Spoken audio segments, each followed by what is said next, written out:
Okay, yay! Your life has meaning again. I came back to stream for you. Hello! Happy. Oh, I almost said Monday. It's probably not Monday anymore. I think it was Monday yesterday because I did my acting class. But I can also understand why I kind of wish that I could redo Monday. Because I wish I could redo it. Not that I didn't do the best job that I could yesterday.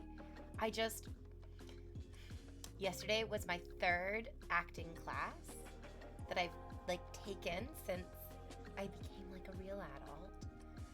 And I think I would give myself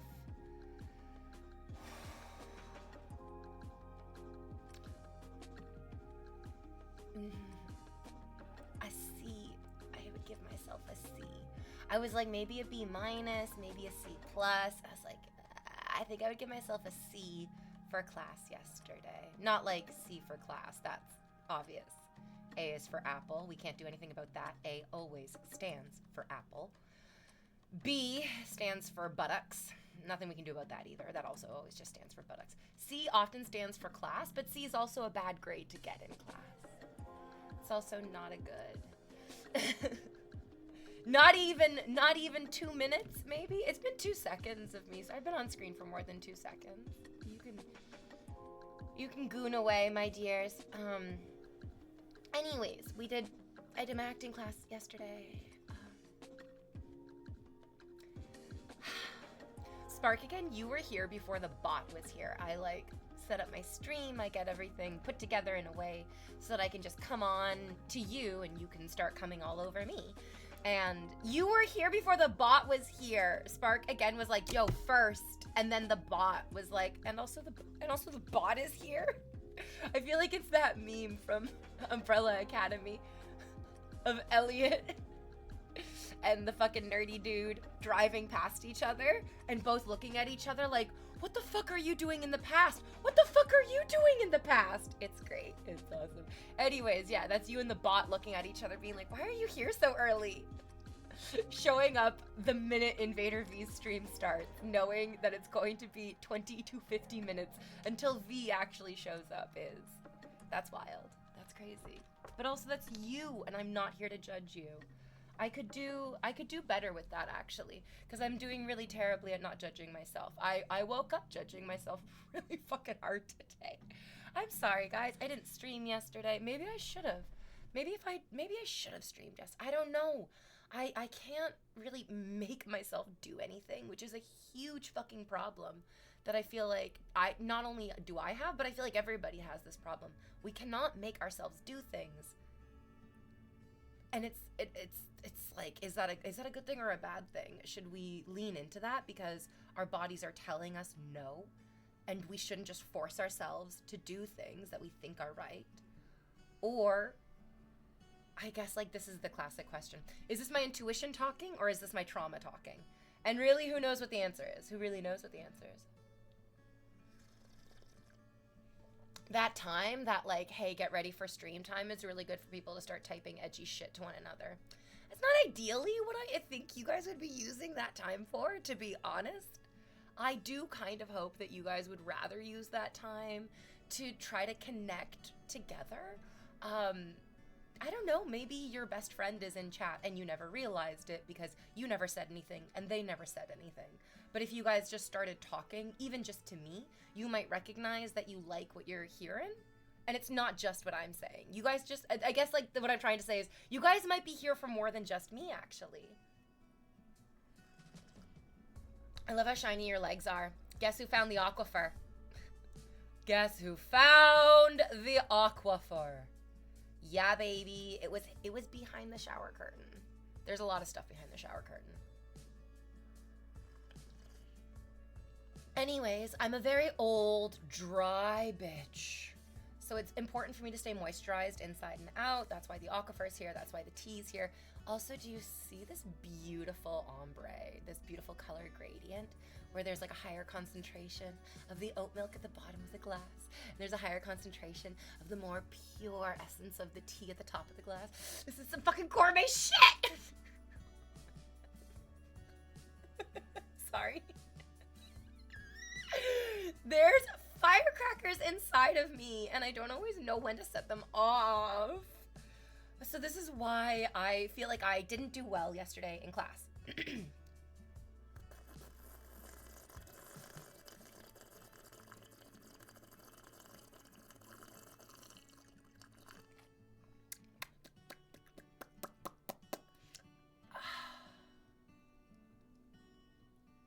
I was not there to play. That's a huge problem, people.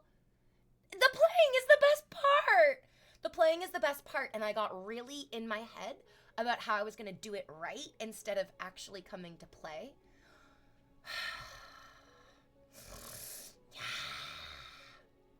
So the acting instructor, the teacher in the class was like, okie dokie, we're going to play with the scenes, which means we're not going to do the scenes the right way. We're going to just like use these words and this like time and space to do something brand new, ridiculous, kind of off the wall, not part of what this is, but an exercise of around what it isn't to get an idea of what it could be.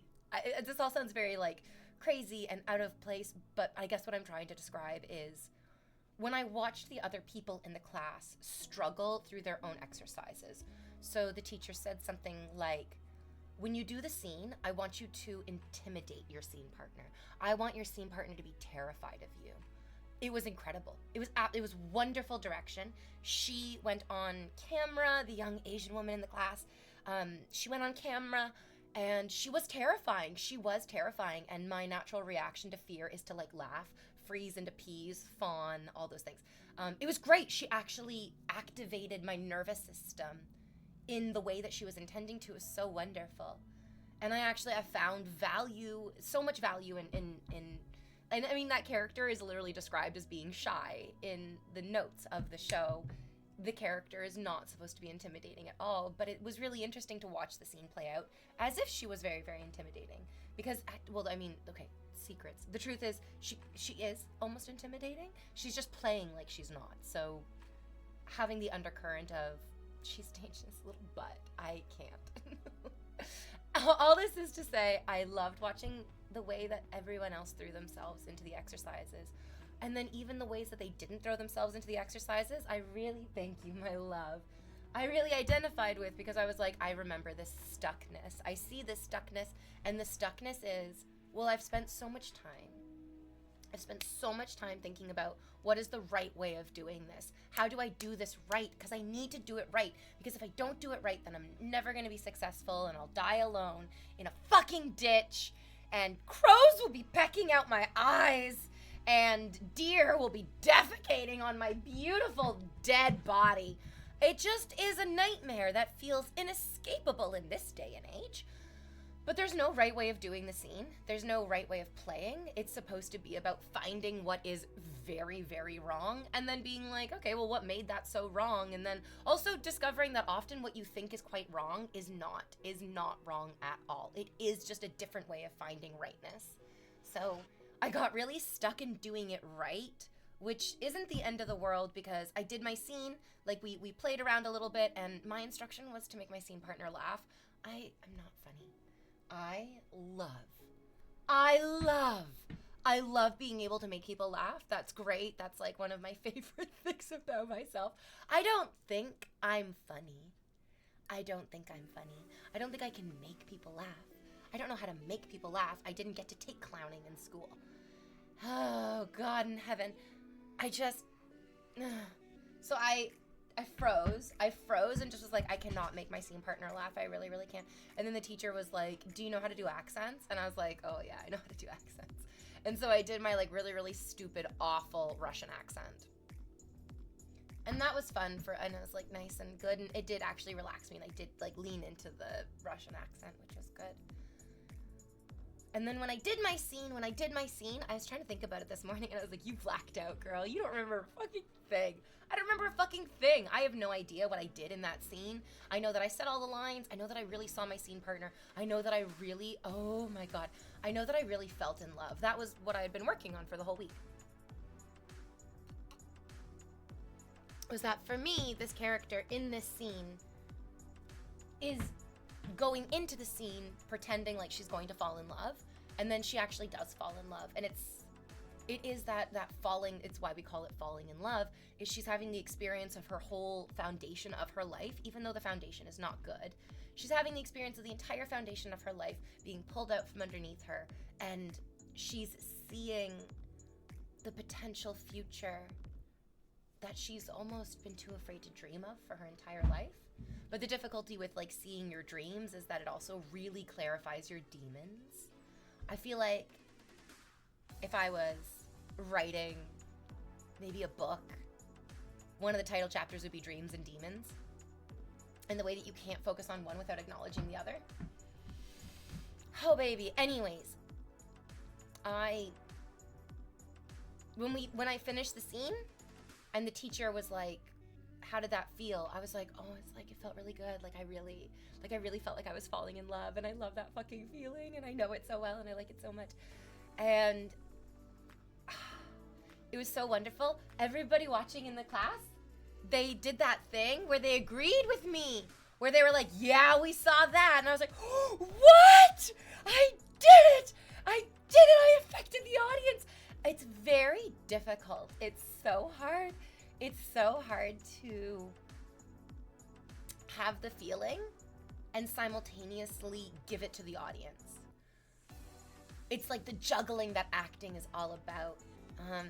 Having the feeling, but then not, because the difficulty is that in humanity, in our lives, that way that we live, we're meant to hide our feelings. Any person who actually shows their feelings, and any person who shows their feelings with the intention of actually affecting somebody else's feelings, is immediately, it's seen as like manipulative or weak. Doesn't matter who you are, we've really demonized feelings. Like, we love demonizing feelings, even though Inside Out did an excellent job of just showing us that emotions, feelings, these things, these are just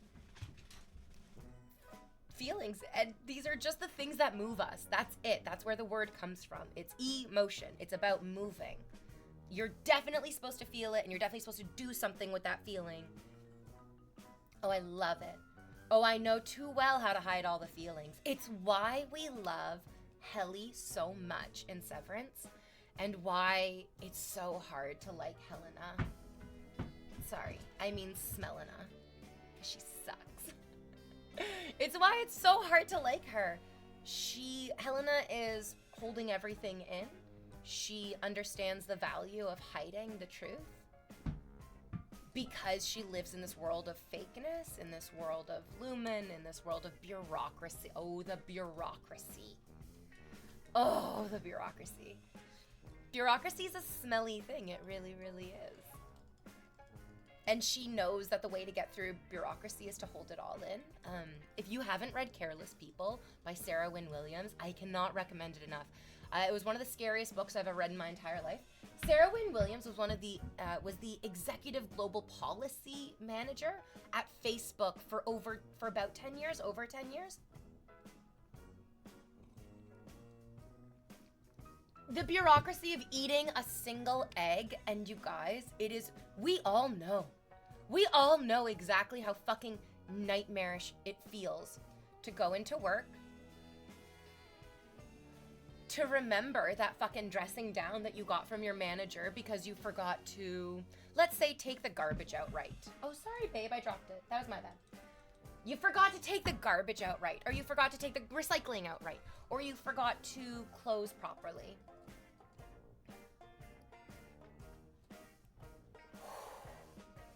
And so you get to work and you're like, okie dokie, I'm gonna do it perfectly this time. I'm gonna do it perfectly this time. And then you do it, and your manager still comes in and is like, if only it had been this easy for you to behave that way from the beginning. And you just want to fucking snap. You just want to fucking snap. Oh, I love it. Looking better than ever, V. Oh, thanks. I love this guy that said, thick looks great on you, honestly. You guys, it's crazy. It's crazy how you can be consistently losing weight and people are like, wow, you're so thick, you look so great. It's wild. That's a crazy experience. I don't know if men have this because I've never had the experience of owning a penis. Sometimes you guys just lend them to me. Ooh, damn sunlight. I miss summer. Oh, I love the sunlight. Yeah. It's really shining up my thigh. I live for it. Yeah. How much weight have you lost? I don't own a scale. I can never tell you. I have no idea. I love whatever weight I'm at also, absolutely. I definitely... Oh, man. It's so hard. I have like a really, really deep natural revulsion to people that I perceive as being too skinny. My grandmother had an eating disorder her entire fucking life. She was rail thin her whole fucking life. My mother probably like wouldn't say if you asked her, hey Mama V, do you have an eating disorder? My mother would have been like, absolutely not. No. But I mean, that's a lie. That's absolutely a lie. The thing is that my mother's eating disorder, tell me if this sounds familiar, guys and girls. My mother's eating disorder was that she could never sit down at the table and relax into the meal. There was always something to do. There was always another thing that needs to be put on the table. There was always, oh, this is supposed to have this side dish, or that is supposed to have that fucking dressing, or it was a never ending. The meal could never be enjoyed. The meal was always like in the ongoing stages of preparation. It was always the meal being prepared. Typical Mother V, to the point that my brother and I would joke about getting chains to chain her to her chair so that she could just sit down and enjoy the meal. And I feel like this is, I'm not surprised. I think that this is something that a lot of moms in the 90s, moms maybe in like the 80s and the 90s had in common. I really, really dislike that there was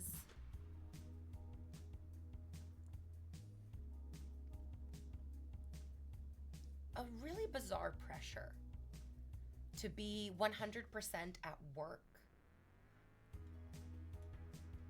And then, I mean, whatever leftover percentage you had for your family was mostly the mark of a job well done for your capitalist overlord. And it was so strange because, like, I'm sure our parents definitely felt like they were like, oh, but I'm working to, like, provide for my children. And it's like, okay, I guarantee you your children have more desire for just one-on-one time with you. My mom did the same thing, but it was because she was on meth. Oh, fuck my life. See, this is the thing. Every time I start having a pity party for myself, because, like, oh, Bal just rolling the ball to you is so cute. She is the gentlest, sweetest, kindest little baby. I don't know how any of us will survive without her one day. You know what I mean? Let's not even go there to begin with. I'm so sorry that your mother was on meth. I'm on drugs right now. This is caffeine. This is my second today. I love caffeine. Your dog is adorable, V. She is. She really, really is. She is smart. She is effective, which is such a weird thing to say about a dog. My dog's so effective. And by effective, I mean, you never have to wonder what she's thinking or feeling. You never, it's in your mouth. I'm not getting it out of here. You have to give it to me, my love. So I went on vacation. Thank you, my love. I went on vacation and my roommate couldn't watch my dog.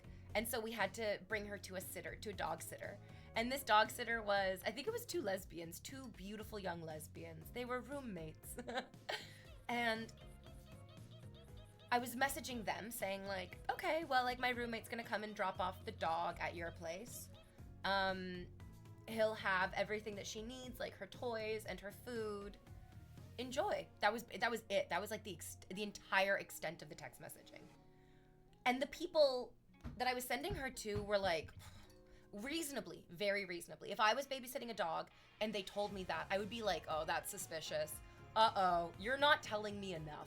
Yeah, oh, thank you, Ritus. Welcome back. And thank you, Golden Poncho, for the 300 bits. Happy Tuesday, milady. I hope all is well and that you're having a great day. Yeah. Yeah, this weekend was so hard, you guys. It was so cold and it was so rainy and it was just so fucking dreary. And then the pressure was doing so much different stuff. It gave me terrible headaches. I had just like terrible pressure headaches all weekend. It was awful. It was awful. I spent a lot of time sleeping so that I wouldn't have to feel the headache. So, all this is to say, when I see people who are very, very thin, like when I see movies and pictures and videos of Audrey Hepburn, it makes me sad because my body and my brain immediately, invariably goes, you need to lose weight, V. V, you need to lose weight. I was looking at, I love fashion. I really like clothing. You guys can tell. You guys can tell because you're like, oh, V, blue is your color. And I'm like, it is! It really is. I'm a cool toned person. Cool tones look beautiful on me, but I also love wearing like bright, like warm colors as well. Like I love red, but it has to be a cool toned red. I do love orange and yellow. Oh, so much. Anyways, all this is to say, I love fashion, but I don't want to lose weight. I don't want my body to look like it's a two-dimensional cartoon, which is the kind of otherworldly appeal that many of the fashion models and the most beautiful, we don't realize how thin TV stars are. The number one thing that I think most of you would be gobsmacked at meeting your favorite female celebrity is how wildly thin she is in person. And I know this because when I met people at TwitchCon the first time, it was actually something that a lot of people said out loud over and over and over again.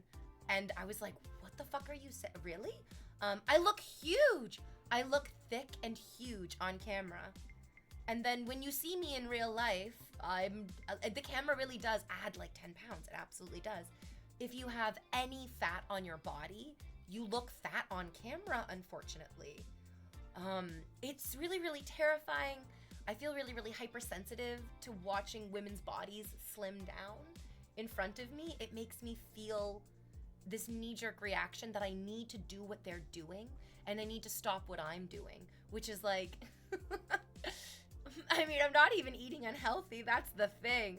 When I think about, oh, I need to stop what I'm doing, I'm like, I need to stop eating healthy. I need to stop caring for my body and nourishing myself and enjoying my curves. I need to stop doing that so I look thinner and flatter on camera, so I look thinner and flatter in photos.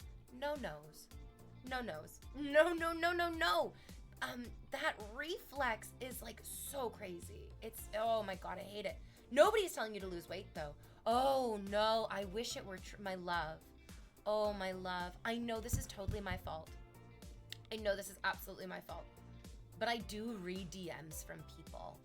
And they do. I literally have had DMs from people, and it's crazy because I've heard other women speak about these types of DMs as well. These men are begging me, please stop eating. Please stop eating. Please don't do this to yourself. Please don't eat. And it's crazy. It's crazy. It's so crazy. I can hear that they are not coming from a place of anger. I can hear that they're not coming from a place of disgust. They're coming from a place of genuine sadness. They're begging me from their hearts to stop eating. Like, and the truth is, at that time, I weighed 140 pounds.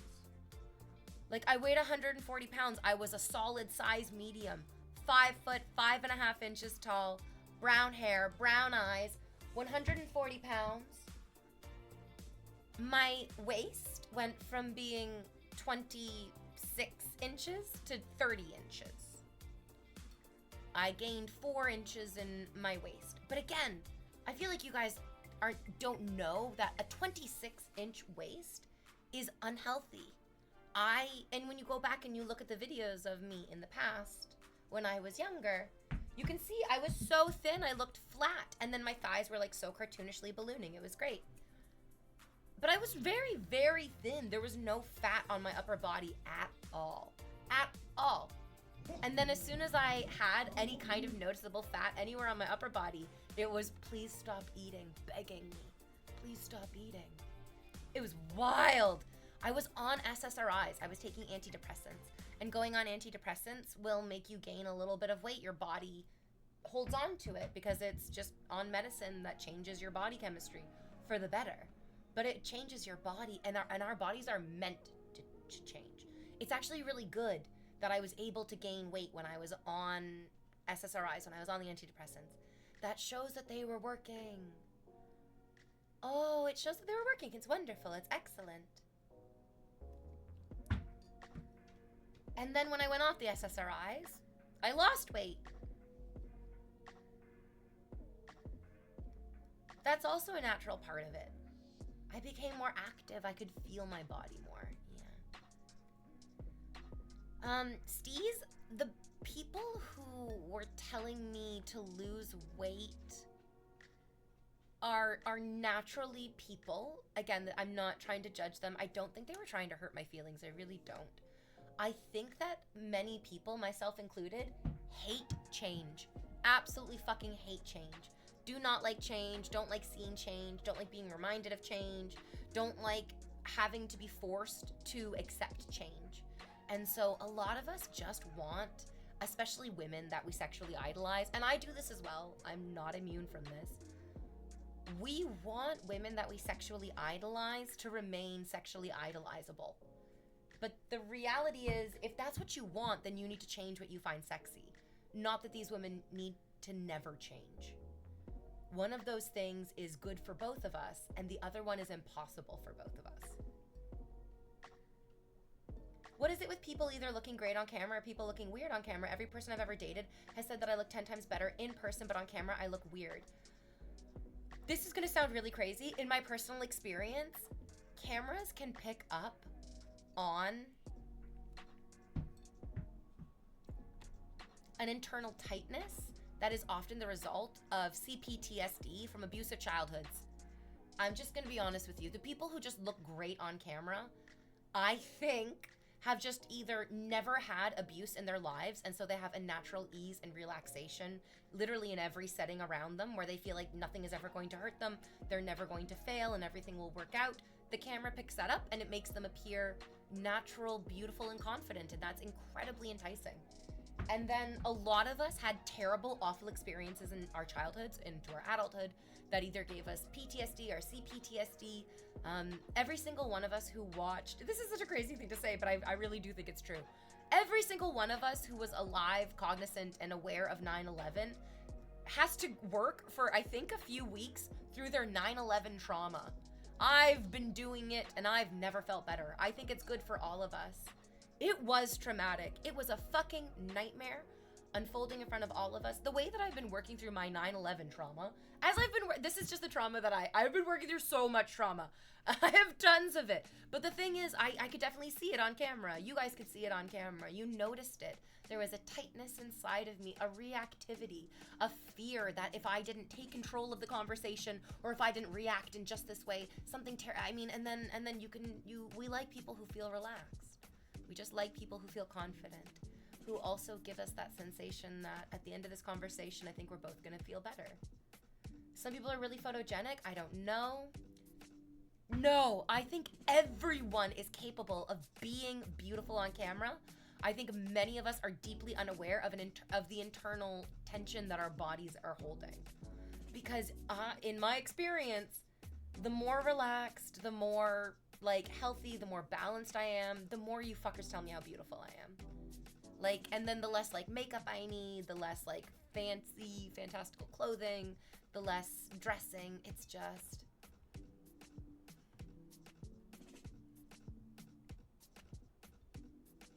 feeling where you are exactly. I think it's why Julia Louis-Dreyfus is so fucking beautiful. She was born into this phenomenal fucking wealth. She's never, and I'm not trying to say this in any negative way, although I do know that speaking about people in this way can often be perceived as I'm jealous, and I mean I definitely am fairly envious. When you're born into wealth, it's when you're born into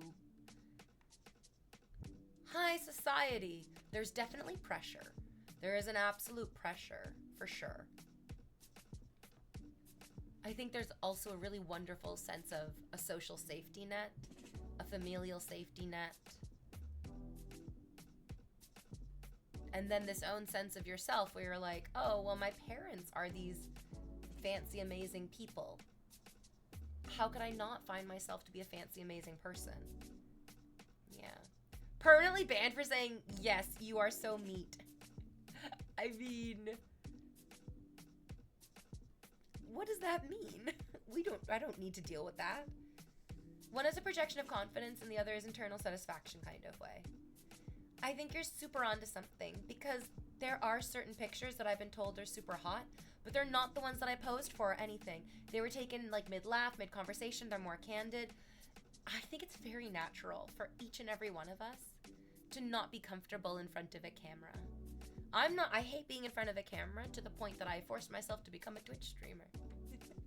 And now I'm a little bit more comfortable. Now I like have a sense of who the camera is, of who my audience is, who I want them to be, and actually how do I get my audience? And I love that. It gives me a confidence that I think I'm bringing into my acting classes. Oh man, which makes me wonder if I have trouble making friends sometimes. Because I'm so narcissistic. I feel like I'm always working through these terrible, awful, terrible situations. I'm like such a main character narcissist. It's very, very off-putting, I understand. So I was doing my scene yesterday and I got the sensation that my scene partner and I did get into it. But I was thinking this morning, I was like, does my scene partner dislike me? Does my scene partner dislike me? She didn't seem like she really wanted to do the scene with me. She was moving quickly through it, which often makes me feel like they're trying to get it done and over with.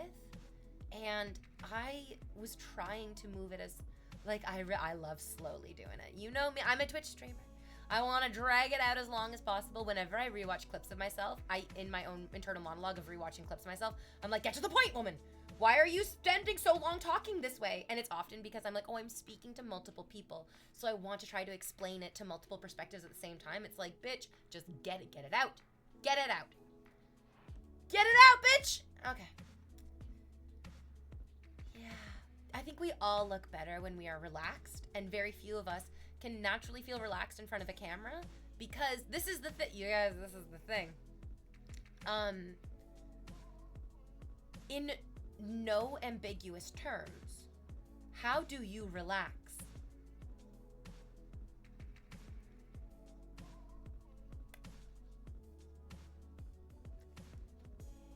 This is not a trick question. This is a question that, as a good person, you deserve to give yourself 5 answers off the top of your head. Not caring is not relaxing. To relax is an active endeavor, an active motion, an activation of yourself. You have to do something to relax.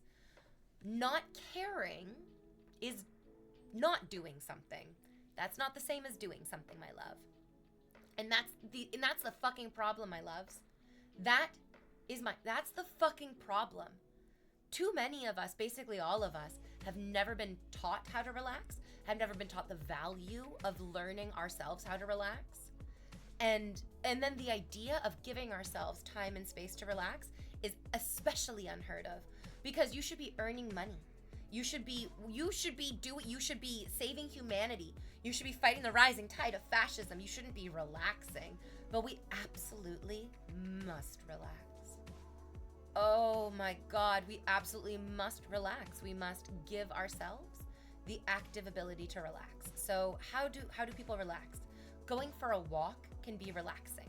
That's an active thing that you are doing for no more purpose than just relaxing. Walking to the grocery store is not relaxing. You're doing chores. That's not, you're doing something else. That's doing chores. Relaxing is purposefully doing something with your body for the express intentional purpose, I think I'm repeating myself terribly, I'm sorry, of relaxing, of actually relaxing. Sauna, correct. Taking a run, absolutely. Doing yoga, you fucking better believe it. Playing video games, yes.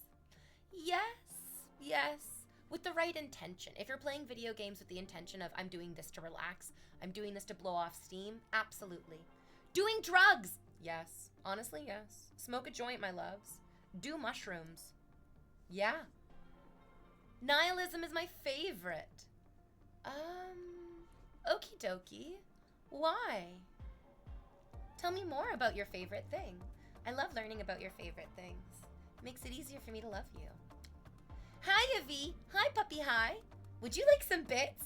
Oh, fuck yes, puppy. Fuck yes, puppy. Give me them bits. My dog's like, are you talking to me?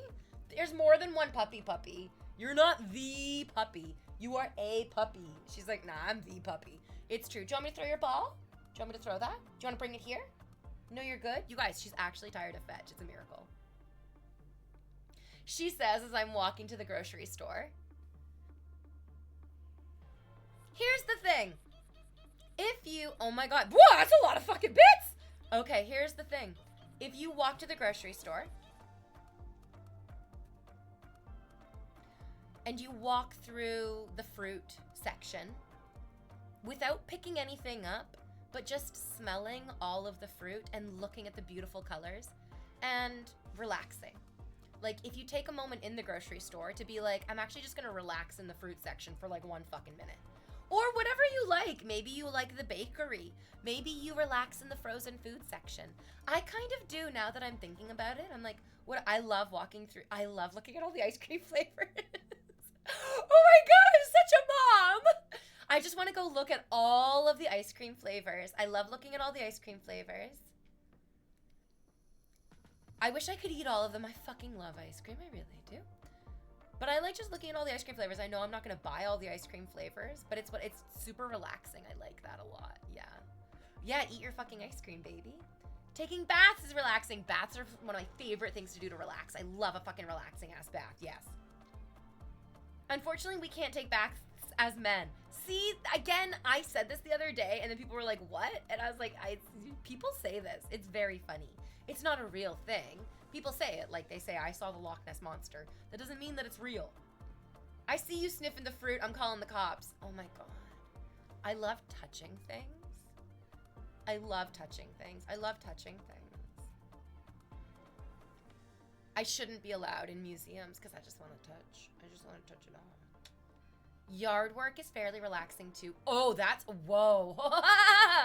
Whoa, if you can relax doing chores, you are literally my fucking man. I clean to relax. I'm not cleaning because anything needs to be cleaned. Nothing in my house needs to be cleaned because everything is clean. But I will clean because I'm like, this is for my mental health. I need this for my brain. And also it's good exercise. I like all the different ways. I mean, it takes a lot of different types of physical strength, agility, and endurance to do different types of cleaning. I think a lot of you fuckers are just fat and lazy. And I think you should enjoy cleaning as a relaxing exercise, yeah. It sounds like a dope stream idea. I've learned to relax after panic attacks. Just breathing, becoming aware of things through all the senses. Zelda, my love. That's wonderful. That's huge. That's a gigantic fucking first and maybe the most important step in reclaiming agency over your mind and your body. Is after the storm, taking yourself fat. I'm so sorry. Manta said, I'm fat. Puppy said, I'm fat and lazy. You guys are all talking about being fat. And I'm repeating it, part of me. Taking back agency over how you're feeling, over what you're going to do. And I really, really want to encourage you to give yourself maybe like an hour every Thursday to do PTSD yoga, to relax yourself so that when you feel the panic attack coming on, you have the muscle memory inside your body. You also have the intellectual, like, neuro pathways that you've slowly built up over time. And you have the memory in your mind of, this is what it feels like to breathe and relax on my yoga mat, quietly, in my safe space, when I know that nobody will hurt me. And then once you're able to cultivate that space inside yourself. Okay, so it's April 1st. April is my birthday month, you guys. My birthday's at the end of the month. I love my birthday. But I woke up this morning and yesterday and I felt so off. I felt really, really, really, really fucking off. Did not feel like the best version of myself. And birthdays put a lot of pressure on like, oh my God, I'm another year older. Oh my God. I do love this song. This sounds like Kingston, Jamaica music, which is my favorite today. It's the theme of today. It's why I'm wearing blue today, to match your eyes. I love April. I'm like so nervous for my birthday. Oh, I'm so nervous for my birthday. I don't know why. I'm afraid to get older. I'm afraid that I like haven't done enough in my life. Have you ever tried meditation? Oh yes, I love meditation. I do love meditation. I do meditation sort of in conjunction with the yoga. I kind of put those two together. Not all the time. Sometimes I do just like meditate on my own. I like to practice meditating in public. I find that that is like by far the hardest and the most rewarding. Because I practice meditation at home in my own fucking jazz, in my own existence. And it's not that I shouldn't. It's great to do it here, but I need it out there. So I take myself on dates. I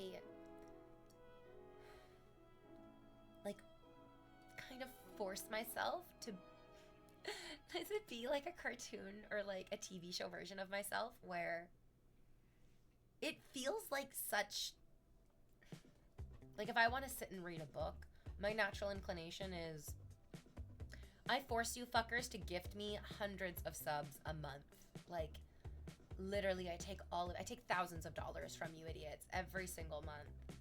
And then I use those thousands of dollars to pay my rent. And so there's this feeling that, oh, I'm paying so much money to live in this place. I should really be enjoying it every single second of the day because I mean, you guys are paying for it. It would feel rude of me not to use it and to love it every second of the day. But also, why the fuck am I just staying in my house all the time? So I force myself to go out to like coffee shops, to restaurants, to bars and nightclubs. I force myself to go out and to enjoy the world because it's too easy to stay at home where it's safe and become addicted to that. It's just not the way that I want to live.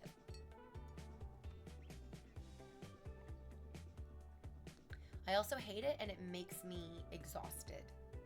It makes me fucking exhausted to put myself out in public and then sit in the potential judgment of strangers. Oh, I hate it. Oh, I hate it. What if they look at me and they go, what a smelly loser? Oh, God, what if they see what a smelly loser I am? Oh, no, I better stay inside where no one can tell that I'm a smelly loser. I love taking baths, but 100% the bathtub just isn't big enough, not to mention the fish bobber not staying submerged. So I don't want to be rude. I don't want to be rude. I don't want to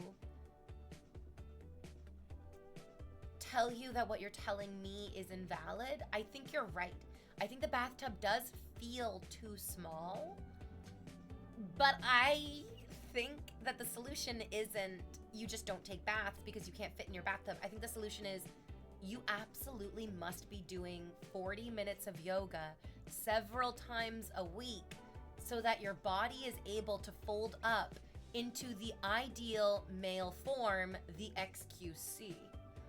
Each and every one of us loves to laugh at that handsome little goblin, but the reality is that man has enviable flexibility, and that is necessary for you to genuinely be comfortable anywhere.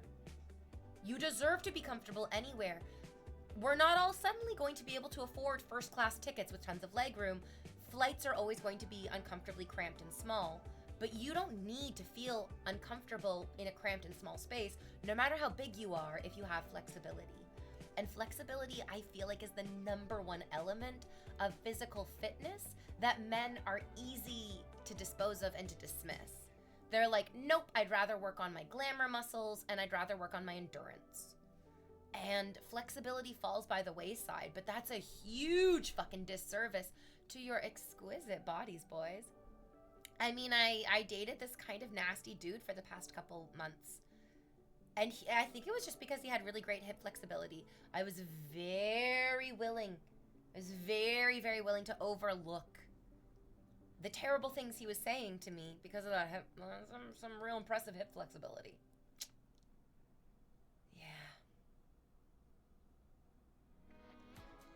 Oh, Puppy High, you should give more. Yeah, you should give more. You guys are supposed to be gifting subs as well. So far, it's just been bits, basically, right? If we gifted any subs today, you worthless morons are so busy jerking yourselves off. You're forgetting to jerk me off! Come on, I deserve a little jerkin' too. I brought my pretty hairs for you to enjoy. And my pretty legs, and my pretty tits, and my pretty mouth that says the pretty words. I hate soup and I love baths. Oh, that's a lot of fucking bits. That is the right amount of bits. I rolled good on height. And I'm small enough to fit well in everywhere. And this is the thing, right? Is these men can fit anywhere. Like, you can be a big dude and you can fit anywhere as long as your body is actually yours to be comfortable in. It's harder, absolutely, but I mean, that doesn't make it less worth doing. That makes it way more worth doing.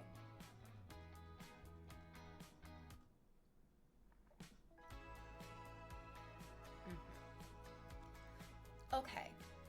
I was thinking about it this morning. I was really beating myself up because I felt like I didn't, quote unquote, get it right yesterday in class. But then I realized that yesterday I was so focused on getting it right that I feel like I didn't get it right. And the reality is I'm still unhelpfully fixated on getting it right. I think what I get to do is be very, very happy that I got it wrong in class. That, like, if I'm gonna get it wrong somewhere, it's pretty good to get it wrong in class. The reality is it's the best place to get it wrong is in class. Okay, good. Which means that the next time, or like in real life when I go into auditions and all of a sudden the casting director throws something at me that I'm not expecting, and I'm like, oh no, I've already figured out the right way of doing this and now they're giving me something new. I don't know the right way of doing that. I will hopefully be able to remember, okay, well, it's just like that class. It's just like my third acting class that I took, where I was so worried about getting it wrong that I wasn't present and willing to make mistakes. So just be present with this new thing and be willing to make some mistakes. It's very difficult. I'm not really willing to make mistakes. I think that would be one of the most important things in relaxing, which I know I've touched on something real because I can feel my heart. If I had like a heart rate monitor on screen right now, you would see it shooting up. I all of a sudden am like really, really anxious about talking about doing things wrong, making mistakes, making a mess, or oh god. I mean, immediately it's so intrinsically linked in my mind with being bad, and being bad feels like a fucking death sentence, you know? Are you a perfectionist? Mm-hmm. Yes, much to my detriment.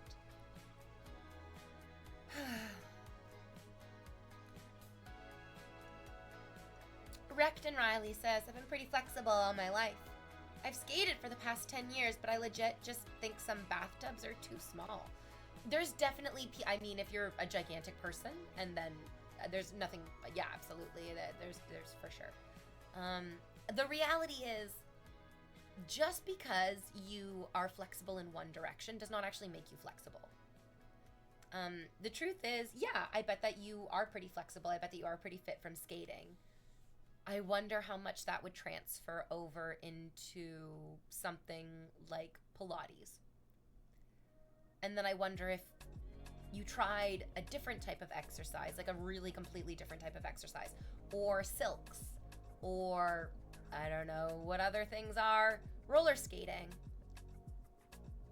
I wonder if you would also discover the like wild benefit of expanding your skills in a really different way while still utilizing the skills that you've obviously honed over long periods of time.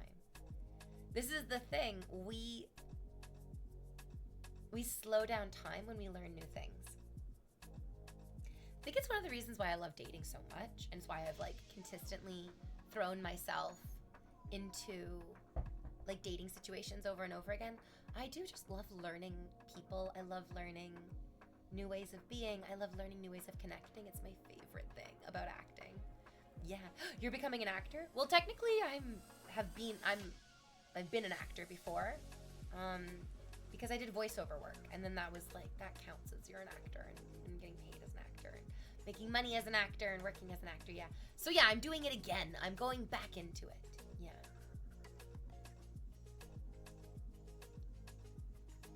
I've learned this too recently. Being ready to be on camera will actually make you not ready. I don't know like if that's confusing, but it makes sense for me. The rigidity of like, okay, I know exactly what I'm going to do and I'm going to do what I'm going to do is not always beneficial. It's kind of better to go with the flow, with whatever's being presented in front of you. I'll slip a disc picking up my socks off the floor, says Sybil TV. You don't deserve that. You definitely don't deserve that. I don't want any of us to have back pain. Least of all me. The best way to be right is to eagerly seek being wrong. Oh, Tony, that's so difficult for me. I don't want to do that. I hate that. That makes me feel afraid. I don't want to fail or be seen as wrong in any way, shape, or form. I'm so resistant to it, which means that's exactly the direction I need to go in, baby. Ooh, says Bobby Berkler, aka Dumb. I need to be stretched out. I'm really tight and inflexible. So go to YouTube, type in PTSD yoga. PTSD yoga is for people who have lost limbs in car accidents or through illness. So that is the type of yoga that would be appropriate for people who are like, I feel as capable in my body as somebody who would be experiencing a type of handicap even. That like you can be perfectly able-bodied and have absolutely zero connection to your body, zero experience doing yoga, zero experience connecting to your body through yoga. And CPTSD yoga is a really, really good place to start because it's meant to start you from zero. It's meant to start you from you have absolutely no connection to your body because you have spent 0 hours of your life being taught how to connect to your body, how to connect to relaxing your body, what does it feel like to sync up your heart rate and your breath. None of this shit is taught to us at any time, and it is possibly the most important foundational element of being a human, which is just you're going to be stimulated. What that stimulation is, you cannot control. But what you can control is how you're going to respond to that stimulation. It is one of the most obvious markers of an intelligent human person, and also intelligent animals, that they get a stimulation and they don't immediately react in the like natural nervous system way. They get a stimulation and they explore for a second. They feel, they breathe, they contextualize. That's why the aliens aren't contacting us. Did you bring a new ball to play fetch? Can we see it? What color is the new ball? It's pink. It's a pink ball. I have an example. Okay. While I was editing for the interview, one person's answers were so hard to edit because they were so ready to answer every question. That moment of thinking actually helped with the editing, and it felt more real than forced. Oh, I understand exactly what you're saying. Yes.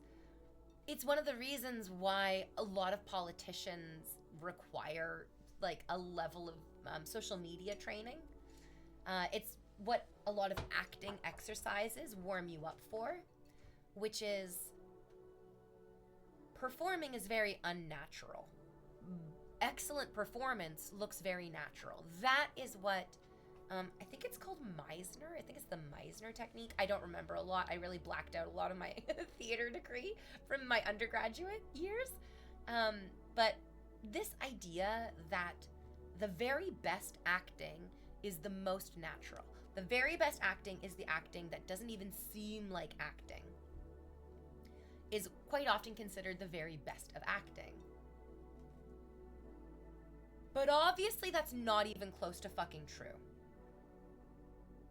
If that were very close to fucking true, Christopher Walken wouldn't be one of the most beloved and renowned and successful actors of all time. But he absolutely is. And he is not in any way, shape, or form just like disappearing into these characters. He's very, very much being his weird, unnatural self in every role he plays. It is very unnatural, but it's still exquisite and wonderful. The difficulty is that we don't want to accept unnaturalness, which is good. It's good. That's part of the uncanny valley. It's part of this very, very deep, inherent humanity of distrusting something that looks human but isn't, and it comes from tens of thousands of years of living on a planet, a very scary planet. Do you guys want to know why we have all these like Mothman, Bigfoot, these, what are they called, like cryptofauna? No, that's not what they're called. The cryptids. Do you know why we have all these cryptids? It's because for tens of thousands of years, we did live on a planet where there were humanoid, but not quite human, like bipedal fucking scary ass potential predators just meandering about. Yes, you would come upon them behind a fucking tree or rock or stream at any given time. And it was like that for tens of thousands of years. Those existed. We can't just ignore that that was real to us in our bodies for tens of thousands of years and then get over it in the past 75,000 years? It's pretty fast considering that we've been doing this for about like 250,000 years. I don't even know what time is, to be honest. So, all this is to say,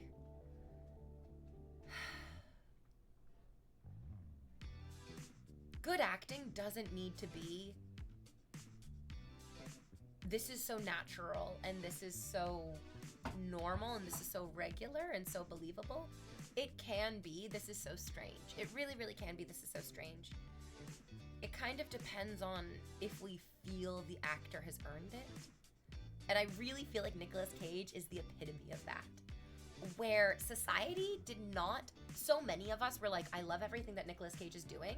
I don't really understand why other people don't. Oh, pardon me, sorry, I mulliganed it. And then we matured as a society and we recognized that, yeah, we can all love what Nicolas Cage is doing. We can appreciate it not because it's the most natural, realistic, believable thing, but because we felt like he really earned it. It was really him. It wasn't this unnatural act that he was putting on. This is Nicolas Cage. He is that Coppola. And now I think Steve Buscemi actually does a lot of very natural acting. I think he just has a sort of irregular look. And so for him to do like irregular acting on top of his irregular look would be a hat on a hat. So Steve Buscemi does a lot of very naturalistic. I think that's why the like little bit of Boardwalk Empire that I watched of him, oh my god, it was amazing. Very grounded and very real. Throw the ball at me. Y'all throw your balls for my dog, you idiot.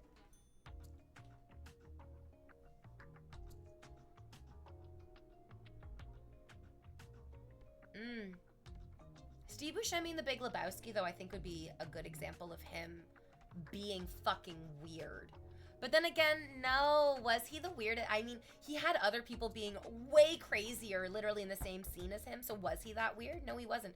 Maybe he was just like the most normal man out of all of them. Which kind of made it seem very, very weird because everyone else was being so weird. Oh, I love The Big Lebowski. I need to rewatch that.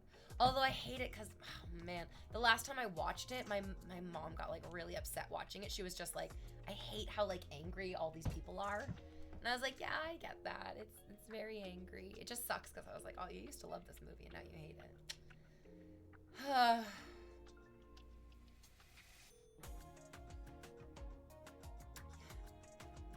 Okay, who's your favorite cryptid? Who's number one question, who's your favorite cryptid? And then number two, what is your like phrase earworm that you have been repeating from your favorite TV show recently?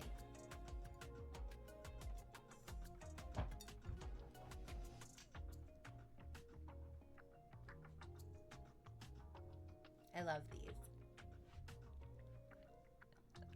For me, I've been repeating Mothman. Yes, thank you. Oh my god, yes. Oh yes, I love how many. Yes, both Mothman right at the top. Yes, Mothman. Yes, Mothman. Mothman's also my favorite. Thank you, thank you, thank you, thank you, thank you, thank you, thank you. I love it. I love it. I love it. I feel very seen. I feel very loved. I want to thank the Academy. I feel very supported. Thank you. Thank you. I love Mothman. Okay, and then also, Calamitous Ortbow from Severance. I do love Calamitous Ortbow from Severance, but in Gravity Falls, there is an opening scene. I think it's the cold open for the episode, maybe? I just can't remember exactly because the whole episode's so fucking good. The episode of Gravity Falls called Dipper versus Manliness is one of the best. If it wasn't nominated for an Emmy, I will immolate myself. I'll die happily in a video game. It's a phenomenal episode. It's an important episode. It's a beautifully done episode. It's about Dipper, who is a young boy. He's visiting his grunkle Stan with his twin sister, Mabel, in Gravity Falls, Oregon. And they're at a diner, and they're talking about manliness. They're talking about manliness. And Dipper's like, I'm a man. And his sister and his uncle, grunkle rather, like laugh at him, and they're like, you smell like baby wipes. Like there's nothing manly about you, Dipper. It's terrible. It's so unfair. It's so fucking reductive. It's so stupid. It's a cartoon. It's meant to be. The best part about it is that there's a manliness tester in the diner. And if you can prove that you are a manly man using this manliness tester, which is basically just like you hold the handle and it takes your temperature and then it gauges how manly you are based on that. One of those stupid little like old school diner games. You get free pancakes. So Dipper's like, I'm manly. I'm a manly man. I'm gonna prove it. And he walks up to the manliness tester, cracks his fingers, and he goes, prepare to be manhandled, you manhandle. And it's so good. It's so good. I feel like I was a different person before I heard that and after that. I love wordplay. I love wordplay. This guy that I dated for way too long because he was a manipulative nightmare, his favorite line from The Simpsons was, man alive, there are men alive in here. And that's, I die. I also really, really like that. That fucking excellent, beautiful, symmetrical wordplay. Prepare to be manhandled, you manhandled. It's excellent. This is what the world wants us to do. Yeah. You have beautiful legs. I do. I do. Thank you. Yes, thank you.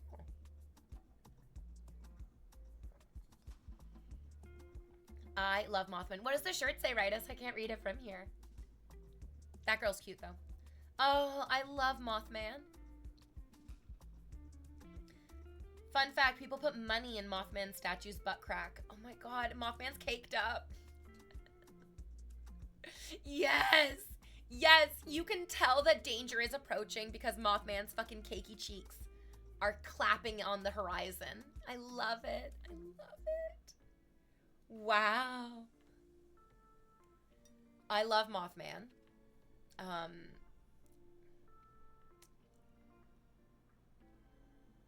The Mothman Prophecies, starring Richard Gere, and Deborah Messing was in that too.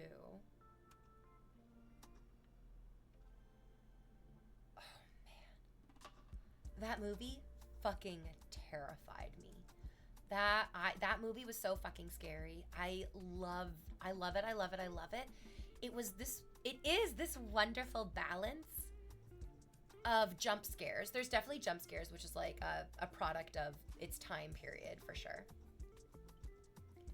But it also did so wonderfully at earning its like really terrifying, creepy, like the phone call, the chapstick, the remembering of like the dream sequence. Oh my gosh, all of it. Those like you blink and you see Deborah and it's like, oh my god, my ex-wife. My dead wife, not my ex-wife. Oh, I love it. I love it. I love it. I love it. I touched the Mothman's butt in Point Pleasant, West Virginia. Oh my god, I love it. I touched the butt. Even Godzilla fell in love with a giant moth. Prepare to be invaded, you invader. It's me. I'm the invader. Okay, it's break time. Excellent. Oh, good. Okay, I'll be right back. You guys stick around, okay? We're gonna like stretch. We're gonna have great conversations. Go grab a drink. Go to the bathroom. I'm full of tea, so I'm gonna do both. Oh, yay! Oh, Florida Lemon, thank you for the bits.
I posted my picture to Instagram so you guys can go jerk off to my beautiful smile.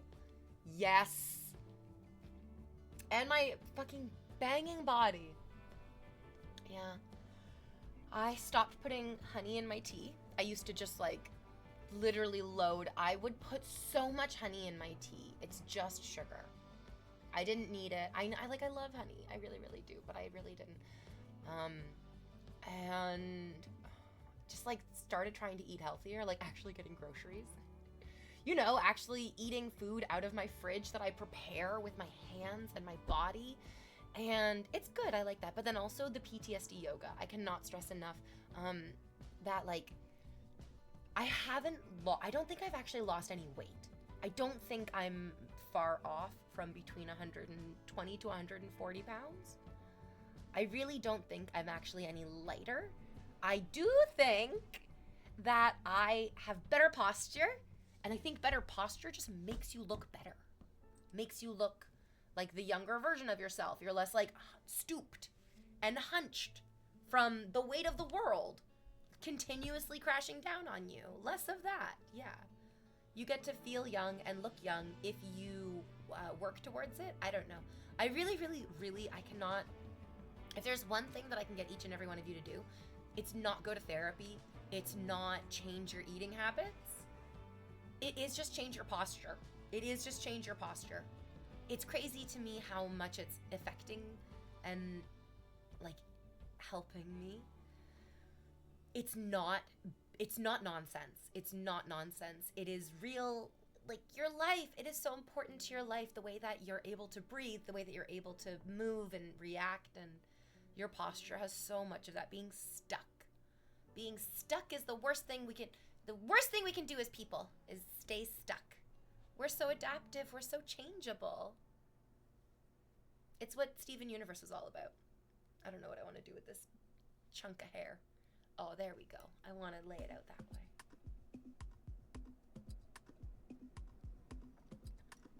Trauma-informed yoga, I think, is the way to start every single person into yoga, because it's like baby yoga, to be honest. It's the yoga that when you think of yoga, PTSD yoga, trauma-informed yoga, is the level of yoga that many of you, like 100% of you, would want to begin at. The PTSD yoga video that I do, like several times a week, which I think has helped me immeasurably. It's just been so wonderful. It's been so excellent. It is PTSD yoga with Adrienne. It's so sweet. I love the way she says, today we have a special yoga, because I can kind of tell that like as she's saying it, she's like all pumped up and excited, and then she remembers that, oh, PTSD yoga is slow, so she like slows her special yoga. She like slowed down the way that she said it to get into the slowed down mood. So the PTSD yoga is amazing. It's so good for your posture. It's so good for your breath. It feels so excellent. Do you guys, this is a crazy question, but this is something that I've definitely noticed as I've gotten older. Do you feel like you were able to take bigger and deeper breaths when you were a little kid? Do you feel like you can kind of remember the sensation of like, oh, I used to be able to like breathe all the way down into there. And now it's sort of like trying to breathe into like a really like overly ironclad wooden barrel, if I had to give a visual image to it. So what I love about the PTSD yoga is that it works very wonderfully, slowly, and intentionally towards relaxing your intercostal muscles. It's gonna blow your mind, guys. But like one of those things when you're like, so what makes somebody look good on camera? What makes somebody look like a leading man or a leading woman on camera? What makes them look attractive or not? And we're talking about, we started with, like I said, being relaxed. And you guys were like, yeah, I think I can like see some truth in that. I've had like all of my best photos of me are kind of candid photos anyways. And that's perfect, that like being able to relax. And I talked a little bit how like Julia Louis-Dreyfus seems so relaxed on camera, and that's why we have a lot of nepotism actors, and we have a lot of actors and artists at the like highest echelon of fame. A lot of them have come from wealthy families or wealthy acting backgrounds, and when they're on camera, they have that relaxed, easygoing, sort of infectious, natural personality. If we don't have that, which many of us don't, there's no way for us to go back in time and give ourselves a happy, safe, confident, well-adjusted, wealthy childhood. It's just not possible. It absolutely isn't. But what we can do is, in our own bodies, give ourselves that sensation right now, today, with the yoga. Absolutely, yeah. Being able to relax, being able to breathe, like really breathe deeply.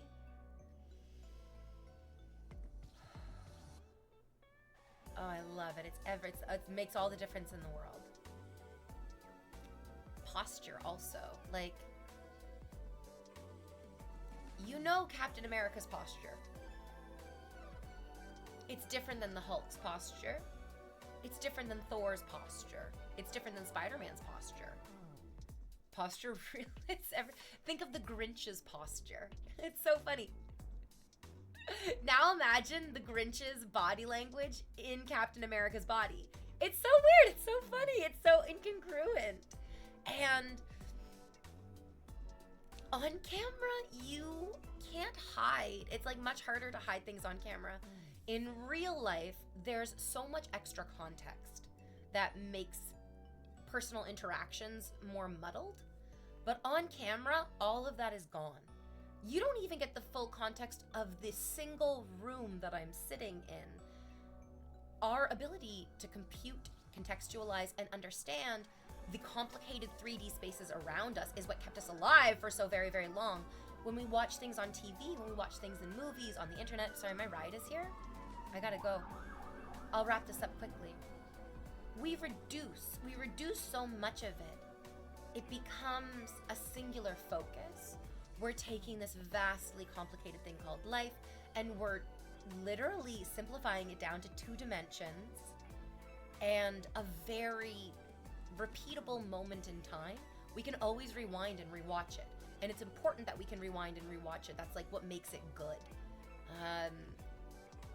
And that also is what makes it so unnatural, and why natural acting in these very unnatural circumstances is the height of art right now. That's what we think is the height of artistry in acting. So working on your posture, as terrible as this sounds, if you don't walk with the physical knowledge that you deserve good things, people will actually fight you, even if you intrinsically feel like, okay, I deserve good things. If you have a sort of like small, unworthy posture, people are not going to believe that you are worthy. It's crazy. It sounds so awful. It sounds very victim blamey, and I don't like that. I don't know how else to describe it though, other than you deserve to fake it until you feel it. You deserve to fake having confident body posture, confident, relaxed body posture, and we fake it through yoga. That's like the easiest, or we fake it through other types of physical prowess. Proficiency is sexy, absolutely. Yeah. Oh yeah. Oh yeah. Oh yeah, so sexy. Relax, that ties into good posture with the good lighting, the good framing, the clothing doesn't clash with the background or the lighting. Composition is important. It is very important, yeah. Oh, it's just a cow? And I love cows. They're very dumb and you're very weak, but you're very a cow and I love it. I learned that our eyes see in 2D, but our brain fills out the space to make it 3D. Absolutely, yes, yeah. Yeah. Our eyes can only perceive things, I mean, that's why we have 2 eyes on either side of our face looking forward. That gives us depth perception. And that depth perception allows gives our brains an up on creating the 3-dimensional spaces. But yeah, we definitely, if you lose an eye, you lose depth perception and things become very, very flat. And all of a sudden you're like, I can't tell if that soccer ball is a foot in front of me or if it's 20 feet in front of me. I have no fucking clue. It's very flat. I was stream hopping a while back and I joined your stream once the topic of positive disintegration. Oh yeah. Oh yeah. Oh, I didn't know that positive disintegration was attributed to Dabrowski. I heard it through Lindsay Gibson, Dr. Lindsay Gibson's book, Adult Children of Emotionally Immature Parents. I've been on a rabbit hole ever since, and it's been infinitely enlightening. I've got to thank you for that, not gonna lie. Yes, positive disintegration is excellent. That's kind of what I was working on this morning. My modus operandi in life has been be as perfect as possible. See the ways that other people are behaving perfectly and getting positive responses, and emulate that as hard as you possibly can. Because if you are as perfect as possible, then it'll be easier to dismiss people's criticism of you, which will be easier for you to maintain your own sense of like worthiness, which will in turn keep me alive. And that feels like the most important thing. So being perfect somehow got conflated with being perfect. Wait, sorry, what did I just say? Being alive somehow got conflated with being perfect. And it feels like death to be imperfect, but I need to positively disintegrate that really, really inappropriate, stifling, to be honest, trauma response. But it's so difficult, It's so difficult.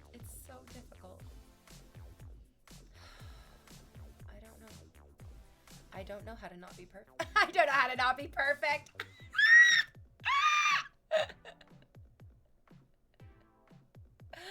Oh, Christ. Oh, my God. Oh, what a dumb fucking thing to say. But what a stupid thing for me to yeah, my brain puts these thoughts subconsciously underneath other thoughts. And I'm stupid. This is how stupidity seeps in, you guys. You give yourselves all these like other complicated thoughts, and then you justify the stupidest things. We're wasting all this incredible computing power fighting ourselves, for real. Ah! Anyways, I love positive disintegration. Positive disintegration is really, really difficult to be enthusiastic about because it usually means like going no contact with people who have made you feel so special and important. And that is like, it feels like death. It feels like death. It feels like walking straight into the fucking gates of hell.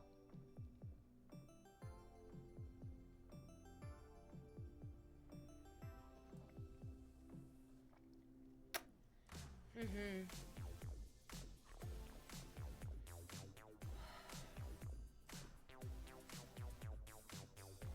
But those are all the best stories, right?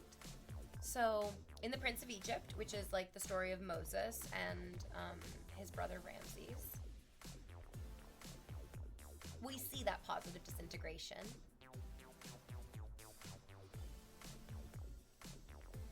Like in Star Wars, we get some positive disintegration.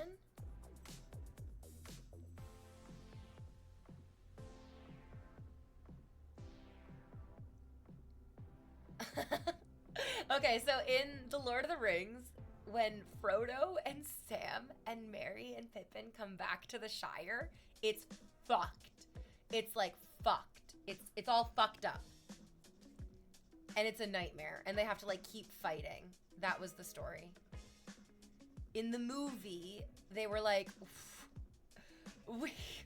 we actually just need to wrap this up. We can have conflict at the end of this story, but we're gonna definitely reframe the conflict. And when the 4 ring bearers come back from their adventure, destroying the One Ring in Mount Doom, the conflict isn't they have to keep fighting the same enemy who has infiltrated like every sacred safe space. What they are fighting against is their own like alienation from their own safe spaces. And they have that like positive disintegration where the Shire's changed for Frodo forever. He can never go back to how the Shire made him feel before. Oh, I love Lord of the Rings so much! I love it so much. It's my happy place. It's my happy place. I really don't know how I'm ever going to handle if like any of those actors turn out to be sex pests. So this past weekend, I was feeling so under the weather and like literally underneath the weather because I'm a squishy water baby. My body is mostly made of water, and that water is mostly tea. And I had such terrible headaches, and I just felt so crummy, and I was like, fuck, it's like cold and wet and rainy. I normally, if I'm sick, would indulge myself by ordering in like really delicious comfort food. but I didn't want to make anybody, like drive through that cold, rainy wetness. So I kind of starved myself this weekend, and then also was just very, very like headachy from the pressure. And I was like, you know what you're gonna do to make yourself feel better? The only thing that I could do to make myself feel better, to relax. This is what I do to relax. I put on some of my favorite movies. I did like one movie a day because it's very easy for me. It's very, very easy for me to be like, oh, I'm just gonna movie marathon. But I was like, no, do it like as an occasion. Do it as you're gonna watch a movie to relax into the movie. V, that's not good. I know, it wasn't good. It's not. It wasn't. I'll do better this week. I watched Wreck-It Ralph. A perfect movie. Like literally the most perfect movie of all time. An absolutely beautiful, perfect movie every single time. And then I also rewatched. Wait, no, it wasn't Coco. Oh my god, the dementia's setting in. I'm just so sorry. I think I'm just so into the idea of Wreck-It Ralph right now. I don't even want to think about the other movie. Oh right, Big Hero 6. I love Big Hero 6, absolutely. But then that's the thing. That's the thing. TJ Miller is in Big Hero 6. He's one of the main characters in Big Hero 6. I love Big Hero 6. It's not a perfect movie. I would love to be able to use, and this is what I talked about in my acting class last night a little bit. I would love to use AI to remove sex pests from my children's movies. I understand that Seven needs to have Kevin Spacey in it and that he is a sex pest and that I fucking hate that. I don't like sex pests in any of my art, but I also can recognize that like these artists are putting a performance together and that there is value in this artist putting on this performance, and that value is contextualized by the entire history of everything, not just this movie in this time, but this person through time and space and all the like homages and all of the as I see it, I can see the fucking tapestry, okay? But in children's movies, I'm not watching a children's movie for a reflection of society and art. I'm watching the children's movies for escapism and comfort, and I don't want sex pests in my children's movies. And we found out that TJ Miller was like kind of a weirdo, like creepy, did like not so good things in university, and then had a very terrible reaction after the fact. And he kind of got like blacklisted from Hollywood. Okay, that's good. But he's in so many of my favorite kids movies, which I really fucking hate. I love Wreck-It Ralph so much. I love Wreck-It Ralph so fucking much.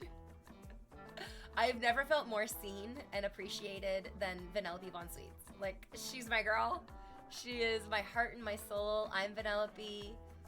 When I die, bury me. I've never done a Vanellope cosplay, but I absolutely need to, obviously, yeah.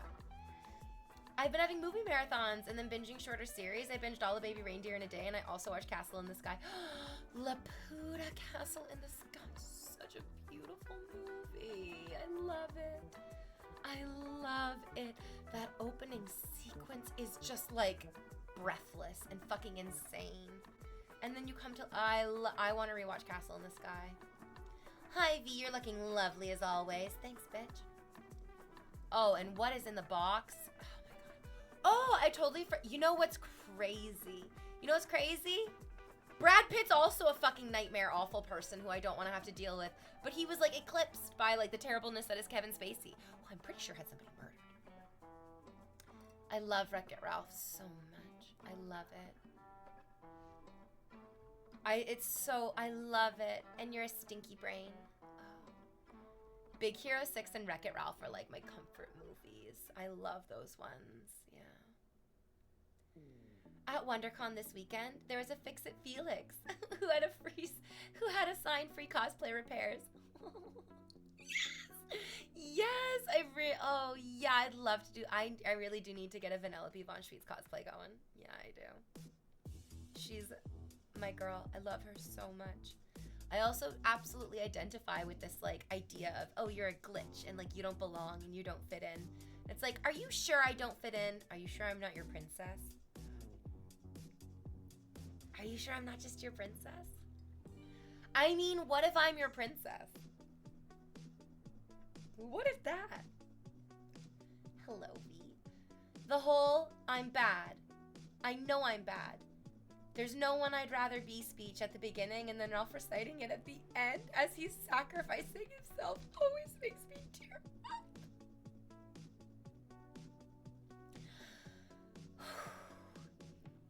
He sees, he's like, oh, I know what the solution is. Like, I know what the solution is, and I know that and that's the thing. That's good story. That's a good fucking storytelling.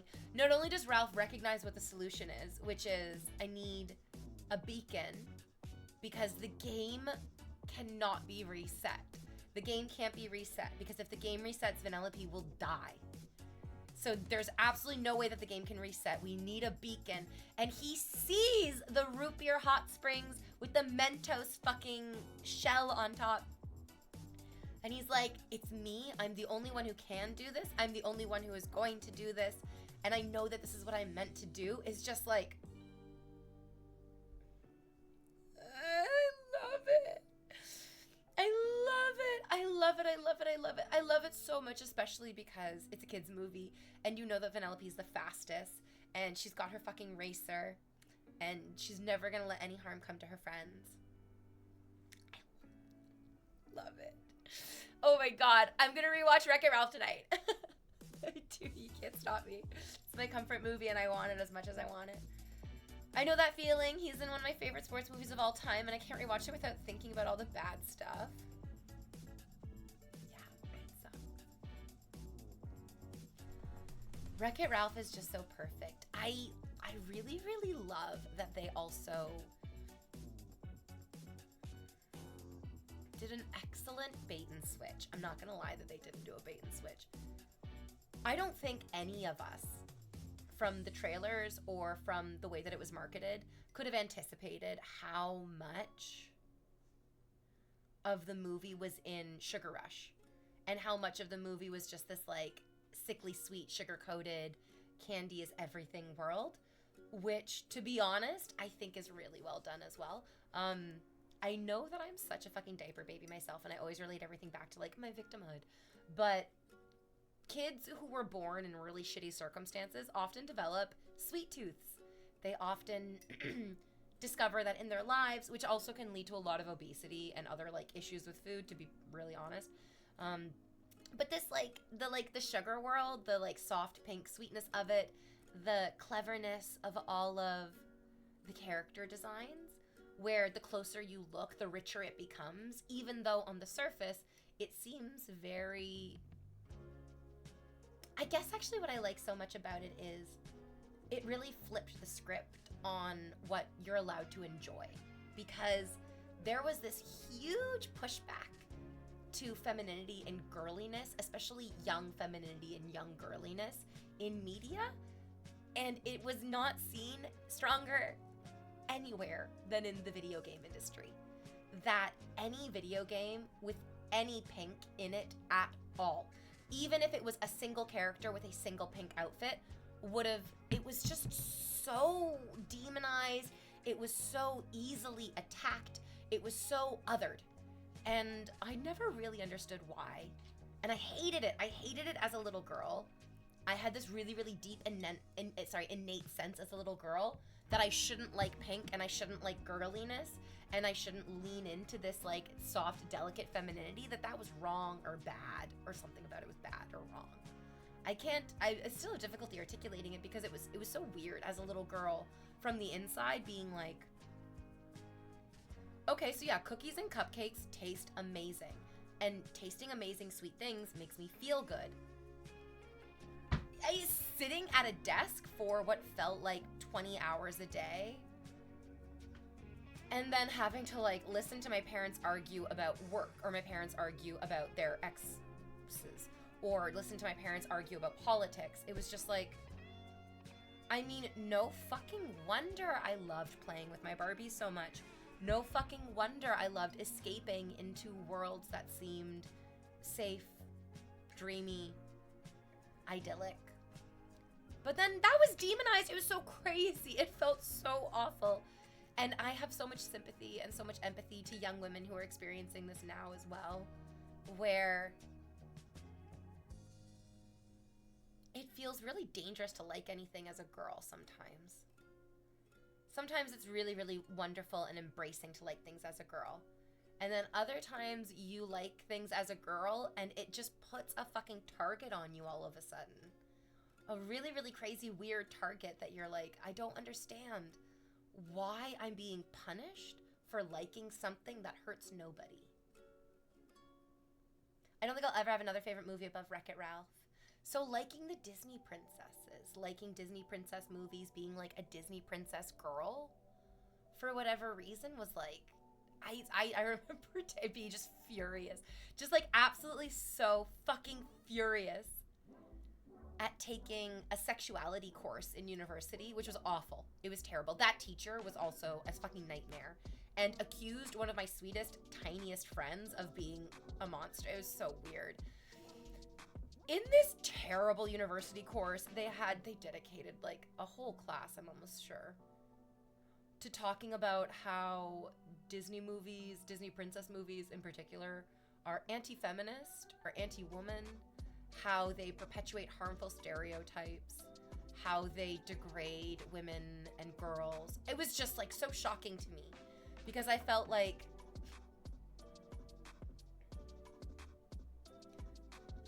this is very weird in this class that's supposed to be critically analyzing like the way that sexuality permeates culture, to be really saddling up with this like bizarre patriarchal stance. It felt very, very strange to me. Hated it. Because I liked the Disney princess movies. I watched these women be terrified, or I watched them dream with their whole entire hearts, or I watched them break rules that like put them in danger, yes, but also brought them into the most wonderful adventures that they would never have set foot into if they had obeyed the rules that other people gave them. And like, yeah, there were other elements to those stories that might not be perfect, but those elements are so fucking real and so fucking important. And I really hate how, oh my god, it felt so maddening. It just like made me want to puke and shit and then throw my vomit and shit all over that terrible teacher. Because she was being such a fucking, like, ape in her interpretation. I wanted to also be an ape in my response to her interpretation. Aping out. Her thighs look resplendent today. And that Joseph Joestar plush, by the way? Yeah. I love I love all the Joestars.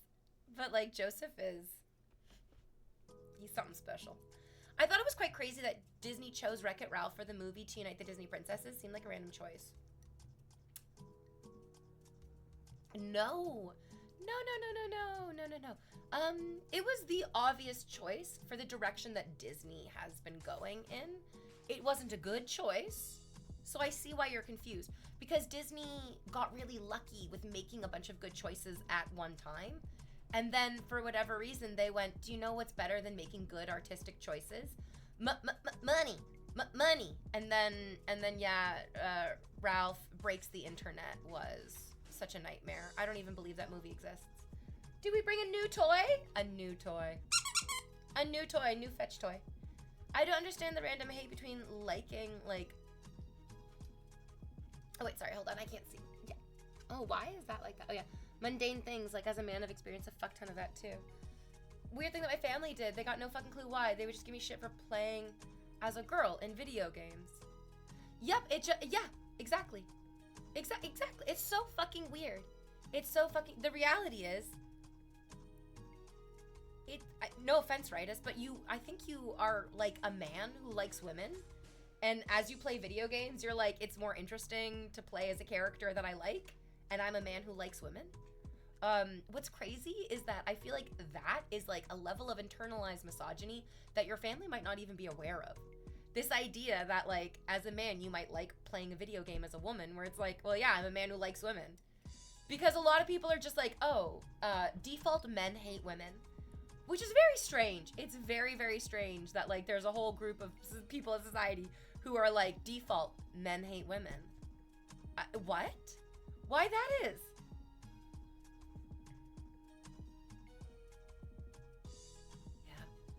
Yeah. Crazy. Men like women. News at 6. More at 6. Just kidding. At 6, I'm probably gonna be in the bathtub. Yeah, you know where I'm gonna be? In the bathtub.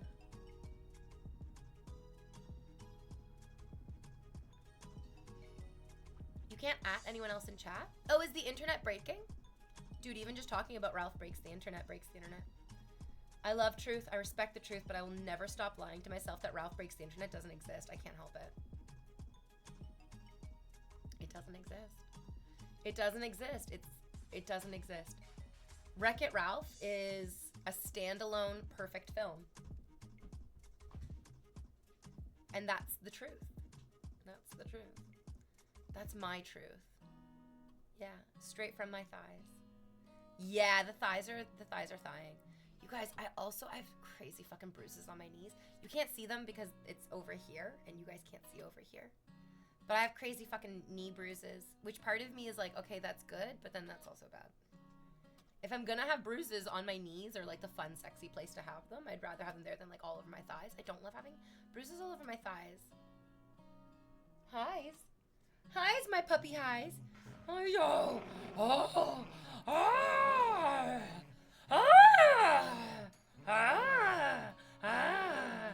Ah. Ah. She's silly. Val, come on up.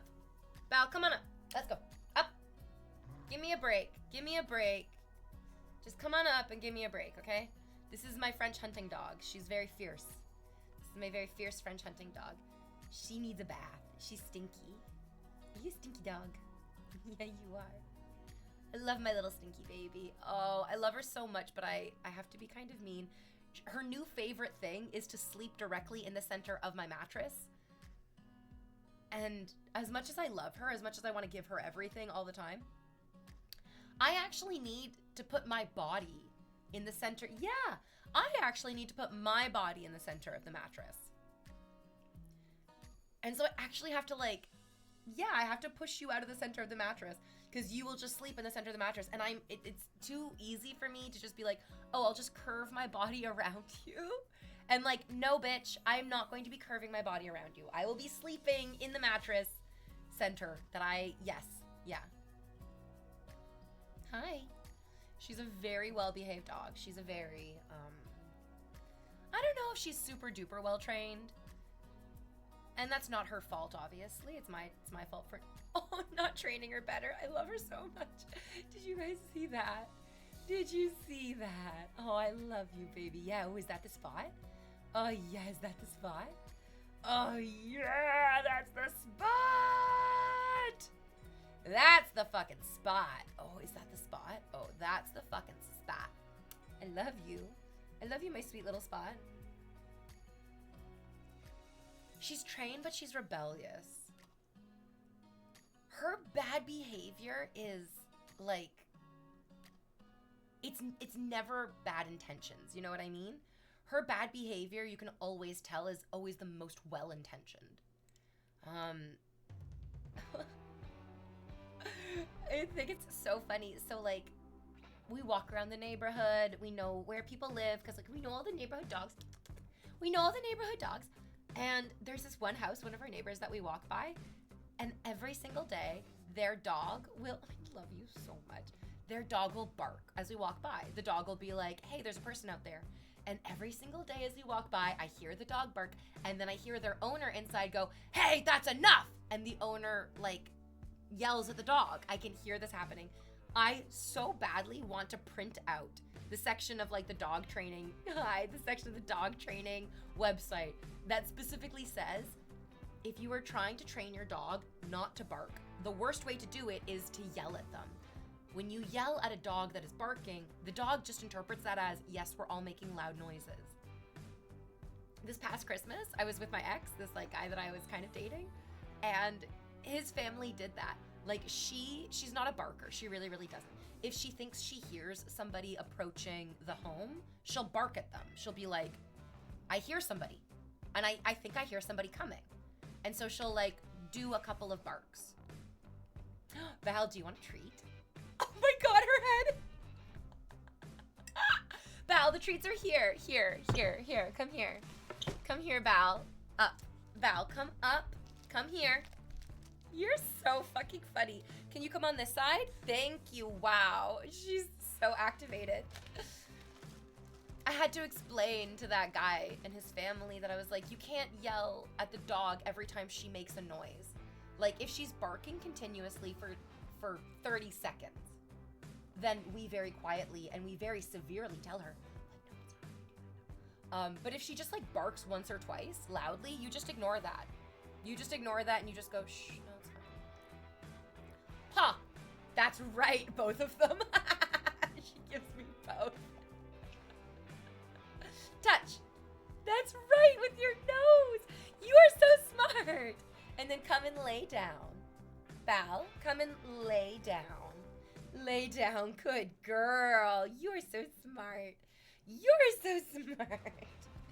You are so smart. These are your treats, but we're not gonna have any more. Because that was just because they redeemed the points. Yes. There you go. You are. That energy change at the mention of treats. There are certain words. But what's crazy is that if I say, do you want to go for a walk? She's like, I know that we're not going for a walk. I know that we're not going for a walk. We're not going for a walk. So like, you asking me this question is, I feel like my dog can understand rhetorical questions. Because she can tell that I'm asking her, do you want to go for a walk? And she's like, okay, but we're not.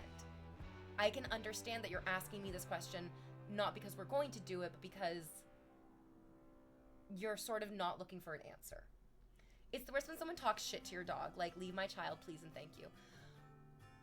I had a really, really permanent and ongoing, and you guys, I know that I'm a bad person because sometimes I daydream about being a multimillionaire, like super famous actor, and I am able to live the most like fancy, expensive life that I've ever wanted. And when I think about living my fancy, expensive life, I'm like, this ex-friend is not here. I asked one of my ex-friends to babysit my dog for me, and she literally said behind my back and then to my face that my dog was annoying and that taking care of my dog was annoying. I was flabbergasted that, well, actually, no. I kind of expected that she would probably say something like that behind my back. I was really like, that hurts. That hurts because I was afraid that she would say that because I was like, oh, it seems like taking care of my dog is annoying to her, even though like this dog is the easiest thing to take care of and is just fun and nice to be around. So her saying it in private broke my heart because I was like, oh, fuck, I knew she secretly felt that way. And I always really worried about that. And like realizing that my anxieties have come true feels terrible. But then she said it to my face. And I realized she doesn't care about me. The reason that she said that isn't because it's not true. It's true. It is annoying to take care of somebody else's pet. Of course it is. If it wasn't annoying to take care of somebody else's pet, we would all have our own fucking pets, right? But like we don't. Some of us don't, and we don't take. So it's fine. Like I can appreciate that. Like yeah, it's probably a little annoying to take care of somebody else's pet. But I would only say that out loud to somebody that I didn't care about. And in that case, I didn't care about them enough that like I said something that I consciously know would hurt their feelings, and I don't care. And so she said that. She said taking care of Val was annoying. And I was like, you are not my friend anymore. You do not get invited to places that I'm going. You do not get to know about my like secret thoughts or feelings. You don't get invited to birthday parties. You don't get told good news individually. Yeah. And that sucks because there's a part of me that's always like, a friend of mine was going through a really, really difficult time, a different friend, and part of her going through a really, really difficult time culminated in her writing me like 10,000 words of really hurtful things. And one of the hurtful things that she wrote in this 10,000 words of hurtful things was she was like, everybody always leaves you because you're a bad person. And I mean, you say that to hurt somebody's feelings because it hurts to hear that. But then I also had to think about this and I was like, wait, like, do people really leave me or do I leave people who I feel like are hurting me? And leaving and being left result in a leaving. It's a lot of leaving, but the intention and the direction really does make a lot of difference. It really, really does. So it's, I think, number one, people come into our lives for various reasons. We can't hold on to everybody all the time. That's ridiculous. It's an unreasonable expectation baseline. But also, it's part of this positive disintegration where, like, she was one of my best friends. I loved her so much. I thought she and I were going to be best friends forever. I saw so much of myself in her. When I was, like, becoming her friend, I felt like I was falling in love with her, and I was falling in love with myself, and it was all so lovely, and it just was excellent to connect with her.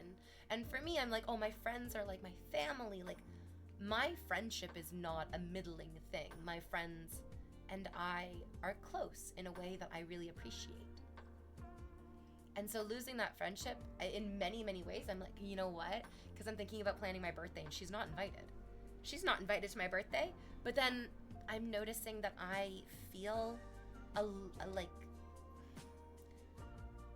I'm not able to be fully excited to actually plan my birthday because I recognize that it's going to create friction because she will probably notice that she's not invited to my birthday. What an inappropriate thing to say, unless like the dog ate her passport or something. I mean, even then, it's like, you should never, you as a responsible human being, it's the onus is on you to make sure that the dog doesn't destroy anything, number one. And number two, yes, the dog doesn't destroy anything. The dog has, thank you, my love, can I show them? The dog has had this dog toy, this exact dog toy, for 6 years. Children don't often keep their toys for 6 fucking years. My dog is incredibly gentle, well-behaved, like literally the funnest and easiest little dog to take care of. She said it to me because she doesn't care how I feel. And that's all. She just cares about how she feels, and that's fine. And recognizing, oh God, this is the most painful thing. This is what boundaries are, you guys. This is what boundaries are. Boundaries are not what you can force other people to do to make you comfortable, which a lot of people misrepresent. A lot of people think that boundaries are like, no, my boyfriend would never speak to me that way. And it's like, that's not a boundary. Boundaries aren't the way that you enforce your will on other people. Boundaries are what you are willing to tolerate and what you will not tolerate. And I mean, I think it's pretty logical and baseline to be like, I will not tolerate somebody who calls themselves my friend, but doesn't treat me like a friend. In the most basic fucking ways. Anyways, all this is to say, I love my dog so much, and I mean, it's painful to recognize that people that you care about don't care about you. That's always super duper painful. That feels terrible. But it's also very good to learn sooner rather than later. Yeah. And at least now, like when I have my fantasy daydreams about being a multimillionaire, like super successful actor, I'm an artist, baby, and I'm supporting not only myself, but my community with my art. I love daydreaming about that. I do daydream about, like, because I'm a bit vindictive, that I'm like, she will regret not caring about me. She will see the trajectory that I have cultivated for myself. And she will be, which is like, I'm so petty and small to like frame my own life and success as like, that'll show them. That'll show them. Oh, that's not good for me. I shouldn't think that way. You're so silly. You're so silly. I can't throw it unless you give it to me. I can't throw it unless you give it to me.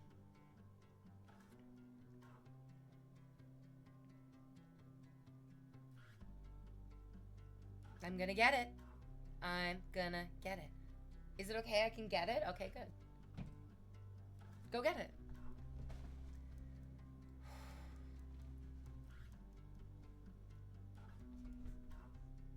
We get to forget all these people from our pasts.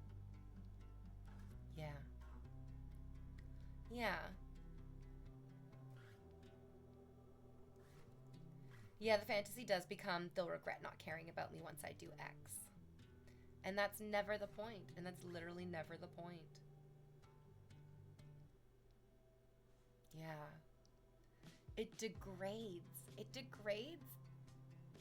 the realness and the value of your dream. Ugh. Do you do cosplay? I love cosplay. Yeah, when the mood is right. Yeah. RimWorld is my favorite. V, time for another break. Yeah. Today's outfit is 10 out of 10. Yeah. Yeah, it's comfy, it's casual, it's sexy. I love blue. I don't wear a lot of blue, but I definitely should because it's such a wonderful color on me. My dark hair, my pale ass skin, and my pale ass. Speaking of my pale ass, let me go take a big old picture of my buttocks. Post that on the internet for ya. Yeah, BRB! Go check out my Instagram.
is true. And I keep repeating the same sequence, running cause I'm always seeing you.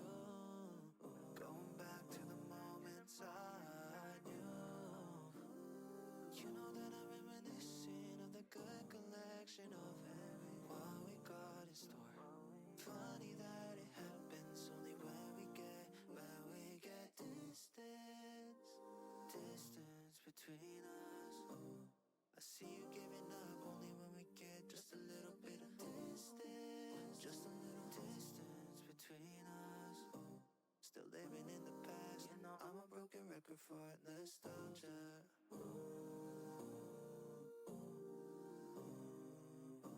I'm a broken record for nostalgia.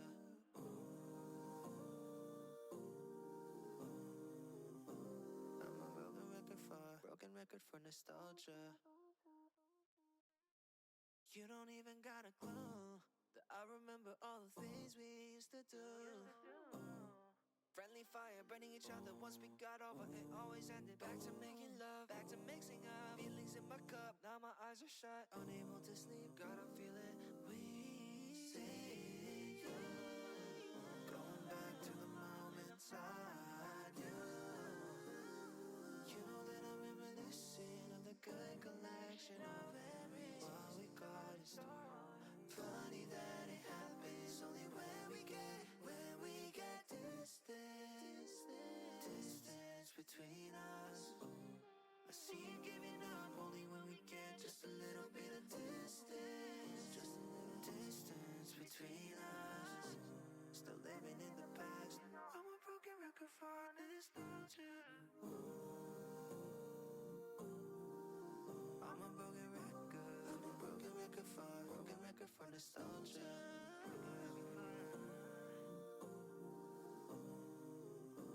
I'm a broken record for nostalgia.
Oh, I'm back. Oh, yeah, I'm back. But what I don't know if I'm the same person, though, because I ripped open, like a raccoon, the newest box of Cliff. I got, like, you know, like, you can get mini Cliff bars. Sometimes a full Cliff bar is like trying to eat a loaf of bread all at once because the Cliff bars are kind of dense. Hi, Kathleen.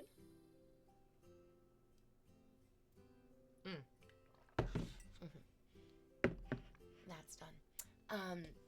Sometimes trying to do a whole Cliff bar, like a full-size Cliff bar, is a lot. But I've definitely come to really love and appreciate the mini Cliff bars.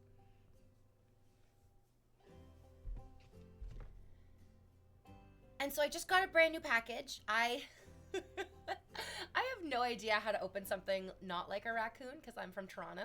Oh, Canada, we stand on guard for thee. So I ripped open, like a raccoon, that box of fucking delicious Cliff bars. Oh no, are those American? I should probably stop eating them. They're better. They can't. It's like my first and only thought taking a bite into that is, uh-oh, these aren't good for me anymore. Like, I love a Cliff bar because I was like, this is healthy for me, right? This is healthy for me, right? Wrong. It tastes delicious. I was like, this is delicious. This cannot be good for me. Rarely, you know what? It's fruit. It's fruit that tastes good and is good for you. And the difficulty is that we hate fruit. We just are not a fruit eating, which is so crazy. That's awful. I wish it wasn't so. Yes, Cliff bars are American. Fuck. Okay, well, now I get to find the Canadian equivalent of a Cliff bar, which is, I mean, it'll be fine. This, like, whole not buy American thing, though, has been insane. People are writing articles about it because it's actually starting to make a difference in the American economy. And it's so funny that so many of the articles are getting it very wrong. A lot of these articles are talking about how, like, Canadians are, in response to tariffs, are not buying American. And that's not true at all. I think very few Canadians are personally thinking about the tariffs that America is putting on us. It has much more to do with the fact that the President of the United States is joking or even alluding to the idea that Canada would become the 51st state. Like, no. We have been happily a separate and distinct country. Do you know what it feels like? It feels a little bit like the jock at your high school is like, this girl's my girlfriend now. And you're the girl, Canada's the girlfriend. And we're like, no, we're not. We're not your girlfriend. Yeah, we're together now. She does everything I say. And we're like, no, we're not. Get your hands off her, Biff. But it's America. Jaguar JK, welcome back. Oh, so many. You know what's crazy? We've all known each other for so long now. I don't need a boyfriend. I have viewers. And to be honest, you guys fuck yourselves harder than I ever could. So you're good boyfriends. That's right, Brandon. See? Case in point. I've been here like at least 2 months. Yeah. Like 2 months, 50 months, 52 months. Are you Bubbles from Powerpuff Girls? Oh, I love Bubbles, yeah. Worldwide, people are turning away from US products. Even in my IT company, we're currently focusing on finding non-US alternatives for Microsoft and everything. Oh, that's not good. That's not good. You shouldn't hurt them in the economy. Do it. Do it more. Do it harder. Do it. No. I don't think a single, I mean, we're definitely like hearing some weird rumblings from like bizarre politicians. Oh my God. Sorry. I just remembered. You guys, I just remembered my biological clock is ticking.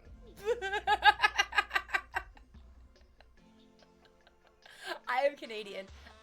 we're doing an election. Canadian elections are not like American elections. Was it Pierre Poilievre? Was it fucking PP? Idiot little PP. I think, I don't even, it's so outrageous, my brain won't even hold on to this idea. But I'm pretty sure that this Canadian politician was like, don't worry, millennial women. I'm right on board with you worrying about your ticking clocks. Your clicking clocks. I can't even say it. Can't even speak these words. It's, oh God. What an odd thing to say. It's just such a fucking...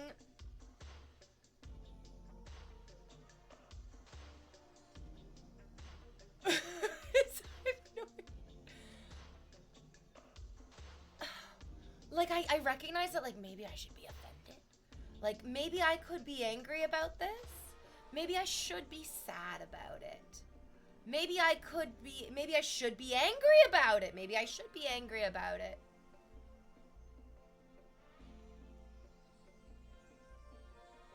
But I'm, like, overcome with shock and awe. Wow. What a crazy thing.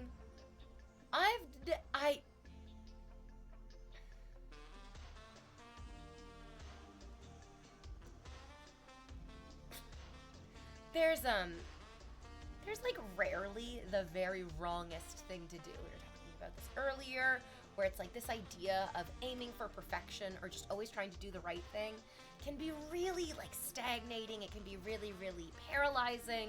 It can be very, very counter to the natural element of humanity, which is to grow and to change and to adventure and to try new things. So that's something, but that guy talking, oh my fucking God in heaven. It's so funny. It's so funny. It's funny in a way on so many levels. I must laugh. Can you please explain your stream title? It's an anagram, son. Do you know what an anagram is?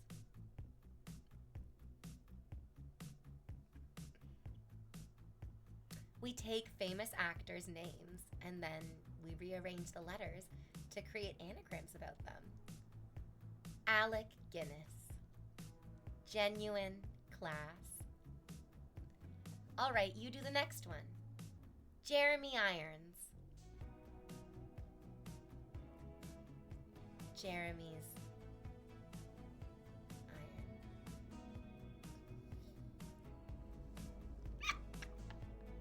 iron. Oh my God, my brain is full of plastic. I still just love The Simpsons. Okay. A friend of mine came fourth in the National Weather Forecasters Award, says Sam Dog. They got a precipitation trophy. Because it's a participation trophy, but it's not. Because it's different. I like the jokes. Yeah. Oh, okay. So, things that I liked about Wreck-It Ralph. Everything. I liked so much about Wreck-It Ralph. I think it's basically a perfect movie. I love it so much. Spoiler alert, you guys. We will be talking about spoilers for Wreck-It Ralph. The first time I saw it, I was like, it's weird that King Candy isn't made of any candy. And, like, doesn't have any... Like, he's wearing a little king outfit, absolutely. And he's, like, the king of the candy people.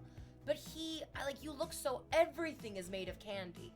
Every single thing is made of candy. All of it is candy. Your hair decorations are candy. The sewing of the clothing, like the material that the clothing is made of is candy. And it's all very recognizably candy. And then the first time I watched it, I was just like, what candy? And to be honest, I just thought King Candy must just be a candy that I don't recognize. Like, he must just be a candy that I don't know. And it's so obvious that I'm not getting it. And then obviously, King Candy is not candy. He's a liar. That movie has Zangief. Crush man's head like Sparrow's egg between my thighs. I live for that. That's my life as well. It's why I'm wearing Robin's egg blue. And it's why your balls are blue too. The racers are people in a way, so it sort of makes sense. I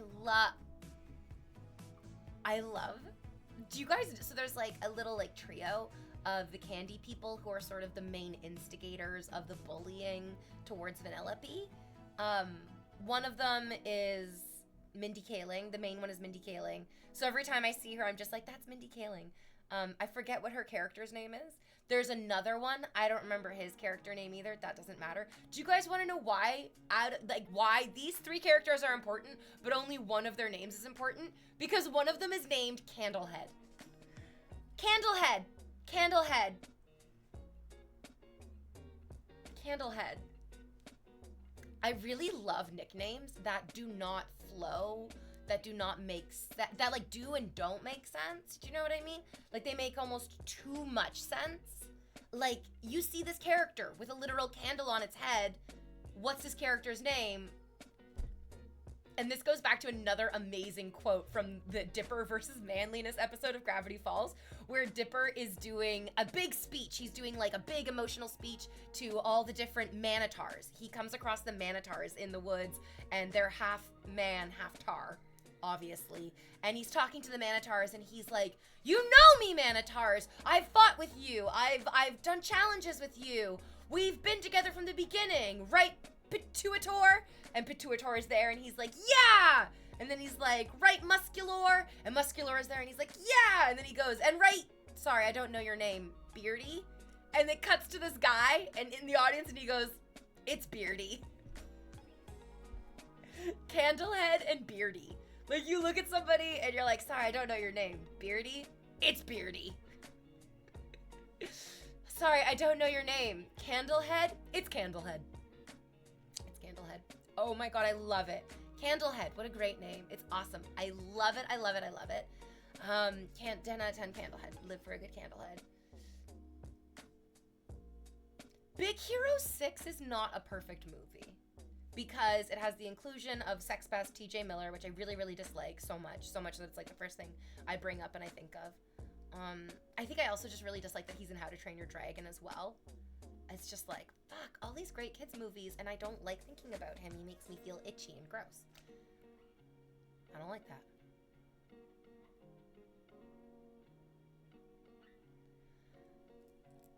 And I don't know why. I think we get to talk about this. Asian guys, Asian women in chat, please speak up.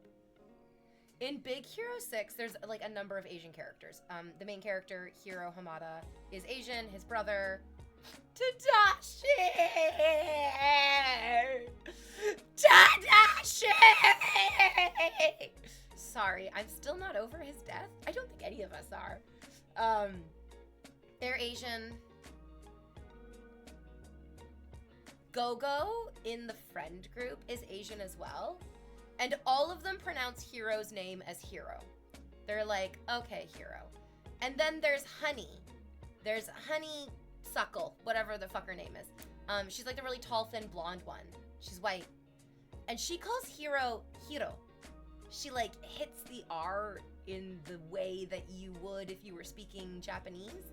Or maybe just Korean, or I don't know exactly. I think they're Japanese. I think it's, because they're in San Francisco. Tokyo. So I'm like, this is Japanese influence for sure, okay? I'm not being racist. She's the only one who calls him Hiro. And she says it, it's like, it pops out the whole time that I'm like, so none of the actual Asian people in this movie call him Hiro, but the one white girl does. Why that is that bad? Should she not be doing that? I wish that she didn't. I wish that she didn't.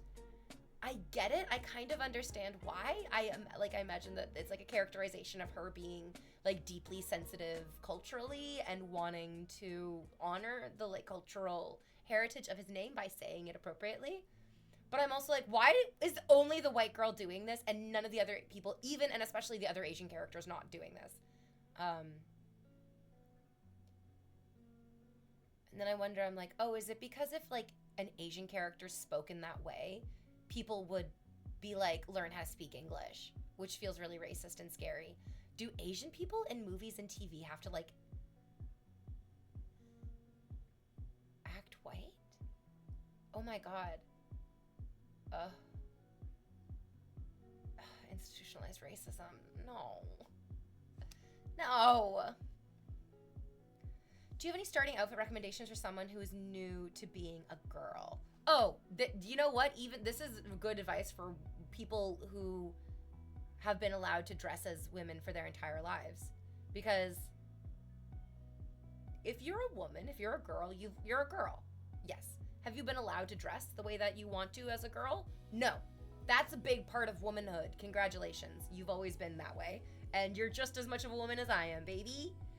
So we never really get to wear what we want to wear as women, which really, really sucks. Which is why it's the ultimate act of womanhood and femininity to just put on your body exactly what you feel the most comfortable in.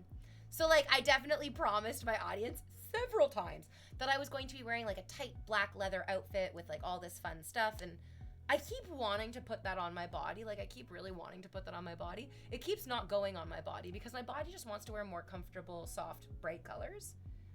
And so if that's what my body wants, that's what I'm gonna give my body, regardless of what my brain or mouth or audience wants.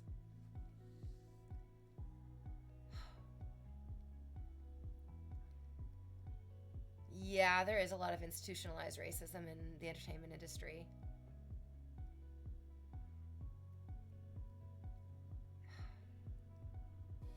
But also, recognizing that is a big step to not doing it unconsciously, so that's good. Yeah, clothes that you are comfortable in are always going to be the sexiest. And this goes for, I mean, we were talking about why do some people look good on camera and and I would go even further that I feel so rude saying this and using her as an example because she's been used as an example so fucking much she doesn't deserve it. But Taylor Swift, I think at the Grammys recently, wore a really, really beautiful sparkly Vivienne Westwood dress. It was a little too tight and it was a tiny bit small. Like, it looked a little small on her. And actually, like, the proportions of the dress just looked a little tiny bit small on her as well. And she didn't look particularly comfortable in it. And bizarrely, even though, like, it's Vivienne Westwood, it's a gorgeous dress, it's Taylor Swift, a lot of people also were like, something about this doesn't feel like it works. And it's just a little bit too tight. And so it just didn't look super duper comfortable. It didn't look like she was like really like laying down into it. And maybe even then like growing out. I don't know. She just didn't look super duper comfortable. And so something about it didn't work. It's why I think it's very important that it's like, number one, is this comfortable? Are you comfortable in this? And genuinely, are you comfortable in this? Not just like comfortable with how you look, but are you physically comfortable in your body, in the garments? Yeah. And then also it's very difficult because sizing is always all over the fucking place and our bodies grow and change. But not having things be too tight also. I'm really bad for that. I love tight shit. I love things being like as tight as possible basically, but it doesn't look good. It looks bad. It looks bad. Clothing looks good when it like just fits your body, which means you can wear it, you don't have unnecessary extra fabric, and you have your full range of motion in it. The range of motion is a big deal, I think, for what makes outfits look good and comfortable and sexy and work. Do women need men? Nobody needs anyone, and yet we're hardwired for companionship, and we do need each other, yeah. Do you know what we need to recognize? We have everything we need inside of ourselves. Yeah. Your hair is ridiculously beautiful today. Thanks, babe. I was thinking about cutting it. I was like, I want to cut it. I want a fuck off bob. And I do love a fuck off bob. I really do, but I'm probably not going to cut it. I like my long hair too. I don't know what I want to do with it just yet. I think I can like cut a fuck off bob. I don't need to. And I especially don't need to because I feel like my hair isn't beautiful and I need to change it to be beautiful. I like talking to people. I get bored of talking to myself. You know what? I love fixating on the like deep machinations of my like relationships with people. But I think it's just because I'm like pretty addicted to falling in love, like the feeling of falling in love. Cut it! Cut your hair! Yeah. I think I'm never going to a salon ever again, you know? I think I'm just never going to get my hair professionally cut ever again. I found a good hairdresser that I like in the city, and I like him. But I also am like, I think I know how to cut my own hair. And I think I know, this is I cut this. Yeah. Yeah. So it's not that I don't know what I'm doing. There's nothing worse than somebody saying, I cut my own hair, and you going, yeah, I can tell. I was in college with a girl like that. This girl was so strange. This strange girl. I was in college with this strange girl. And in our first class was like hairdressing class as well. So we were doing hair stuff. We were looking critically at how to style hair, especially for like film and television, how to style hair. And she said in the first class, she was like, I cut my own hair. And each and every one of us in the class was like, you did not need to tell us that. We can all tell because the back of your head is crazy. It is crazy. It's all over the place crazy. In like chunks of crazy. It was crazy. She was really crazy. She dyed her hair a lot.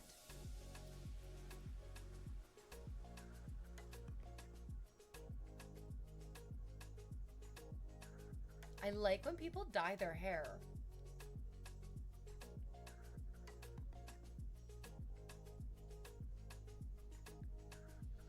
But I get kind of fed up with people who change their style a lot. It's so rude of me. I'm so mean.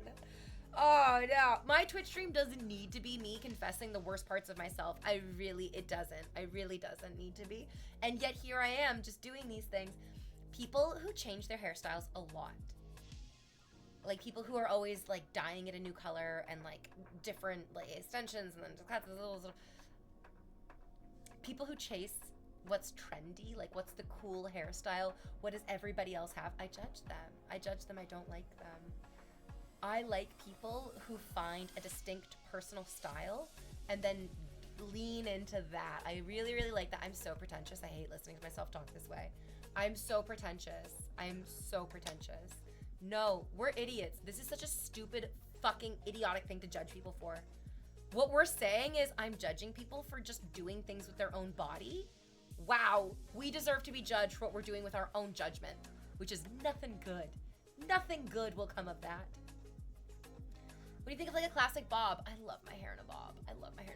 So it's one of my best friend's birthdays today. I'm wearing blue to match her eyes because her eyes are beautiful and blue. And I was looking at videos of us partying from a couple summers ago. And a couple summers ago, my hair was this short. It was like right there. And I really liked it with my hair being that short. It was like really full of body and had like a ton of movement. Like my hair's nice. It's like nice hair, but I really liked that bob. I really loved that like just above the shoulders haircut.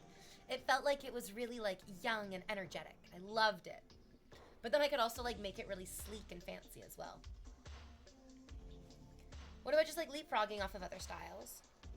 Yeah, exactly. Like, yes. There's literally nothing wrong with that. I'm turning 22 on Friday. I love an April baby. Our birthstone is diamond. I like that our birthstone is diamond.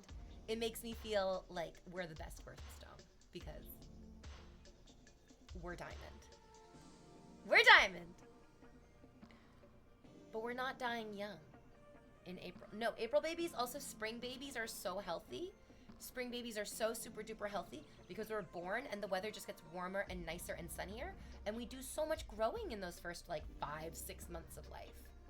It's really, really excellent to have those first 5 or 6 months of life growing in the like ideal season to be, an ideal growing season to be honest. I love it. Mine's like sapphire or something. I love lab grown diamonds.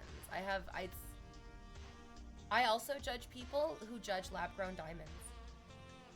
I want to be like, oh, okay, here. I'll punch you in the face using a blood diamond taken out of the earth and a lab-grown, like, bloodless diamond. And you tell me if you can tell the difference, okay?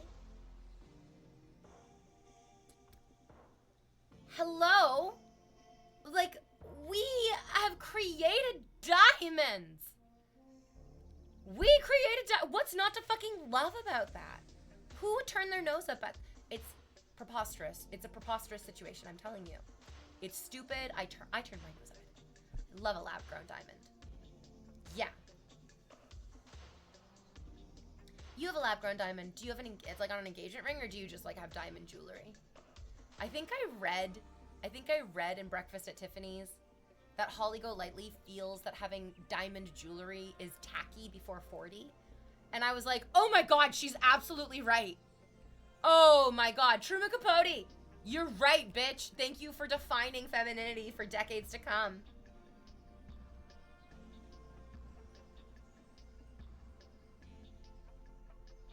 You just have like an unset, loose.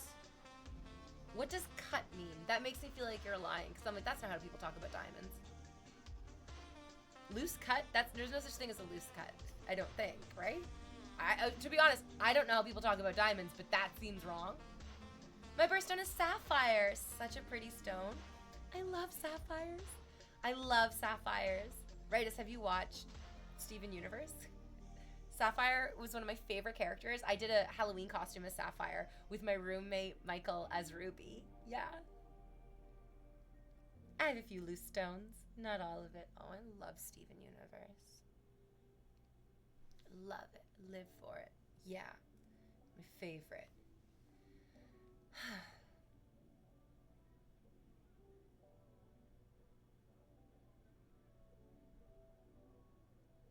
Cut means faceted, not raw. Oh, I think that sounded weird. I mean, to be honest, I assumed you didn't just like have like a raw lab-grown diamond. I don't even, like, what would be the purpose of that, really? And then I guess I hadn't even considered. So I guess I was like thinking that you would say like the type of cut, not just that it was cut. It's not a circumcision. There's actually different ways of doing it. Yeah, what kind of cut though? That's the detail that I'm looking for.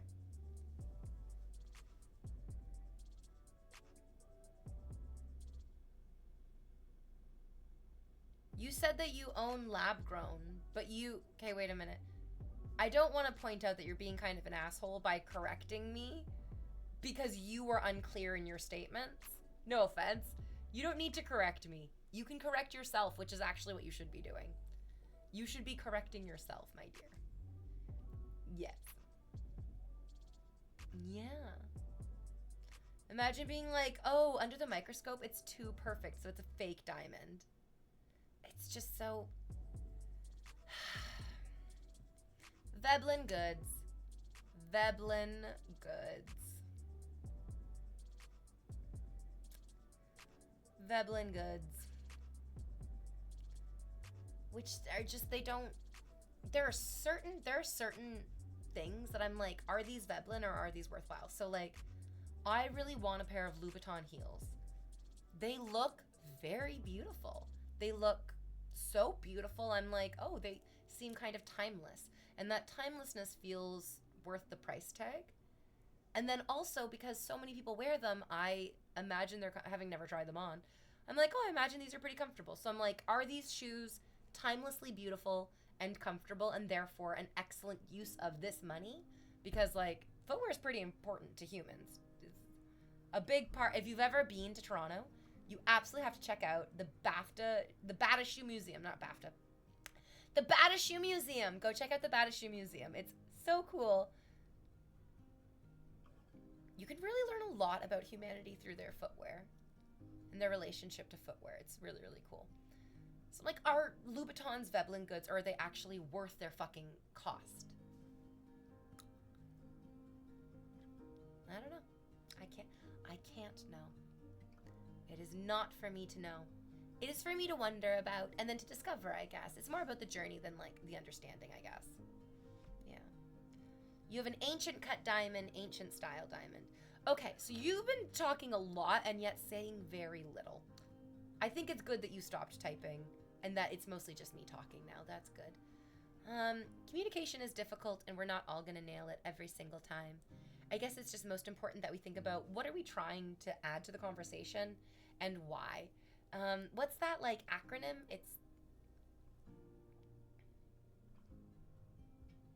They discuss it in the chopping up episode of American Dad. It's that acronym about like, is what you're adding to the conversation actually adding to the conversation? Is there time for what you're saying? Does it like flow with everything else? Or is it a little bit disjointed. And we all do. We all falter, absolutely. It's all just learning experiences.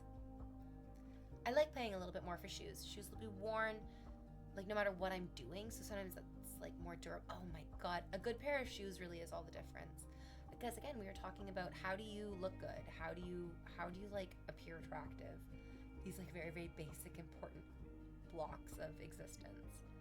And I think it does come back to like comfort and safety a lot of the time. And like uncomfortable shoes. But then again, a little bit of suffering is good for you. So like you can see I have my anklet on. I love my anklet. Sometimes when I'm walking, sometimes like I'll put on my socks, I'll put on my running shoes, I'll go out for a walk with my dog. The anklet will like slip down on my ankle and it'll become like weirdly tight or like twisted or like pinching my ankle. And it was happening to me today as I was walking my dog. But I had read, I don't know if you guys watched The White Lotus. It's in season 3 right now. I was kind of so into Severance, I sort of like wasn't super duper paying close attention to The White Lotus. And I had this idea that I was like, oh, okay, I can like be really, really into Severance. That's a new sound. And then when Severance is done, I'll get into The White Lotus. But I was like, why am I not getting into the 3rd season of The White Lotus? And then the creator went on a podcast yesterday and said a bunch of really inappropriate, awful shit. And I'm like, oh, okay, maybe I'm never going to watch The White Lotus ever again. We'll see. But anyways, I do read some of the stuff online about the TV show because I find it interesting. Even if I'm not watching the show right now, I'm getting like, just like the pop culture gist of what people are talking about and what they're experiencing. It's all very fun. And mostly, like, I don't really understand what they're talking about. But one of the things in one of the discussions that resonated with me was their discussion about Buddhism and how suffering, like, works into Buddhism. Anyways, as I was walking my dog this morning, my anklet was, like, cutting. I can actually almost kind of still see where it was, like, digging into my ankle right there. I'm maybe dehydrated. I was like, maybe I'm just going to let this hurt. Like, maybe I'm just going to let this pain, because I know it's not going to actually damage me. It's not going to actually hurt me. It just feels uncomfortable and I hate it. But maybe it's okay that it feels uncomfortable and I hate it. It helps the ego, yeah. Normally I would have like immediately stopped, fixed it, been like, no, this is intolerable. Like, this pain is intolerable, but this morning I was like, the pain isn't intolerable. I'm just telling myself that. The pain is actually very tolerable. It's so tolerable I could manage it until I get home and take my sock off. I don't know, there's something about pushing yourself into uncomfortable situations in small ways that I think can help make you feel a little bit more ready for uncomfortable situations that are going to push you in big ways. I hope. That's at least my intention in what I was doing this morning, instead of just like flagellating myself, which is kind of how I used to just accept pain.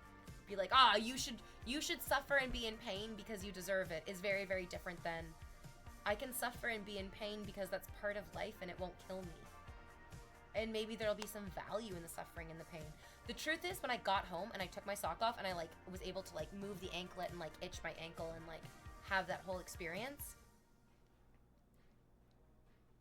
Normally when I come home from the walk, I would say I go out on the walk at like a level 10 and I come back from the walk at a level 10.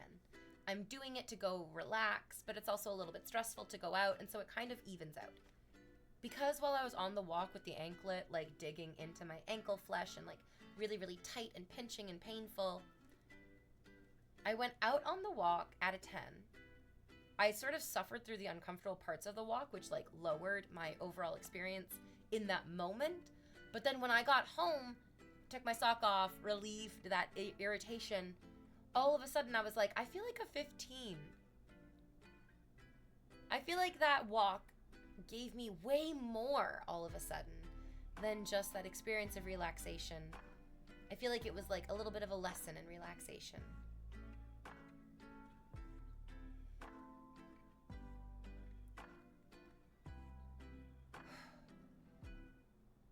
I'm overanalyzing.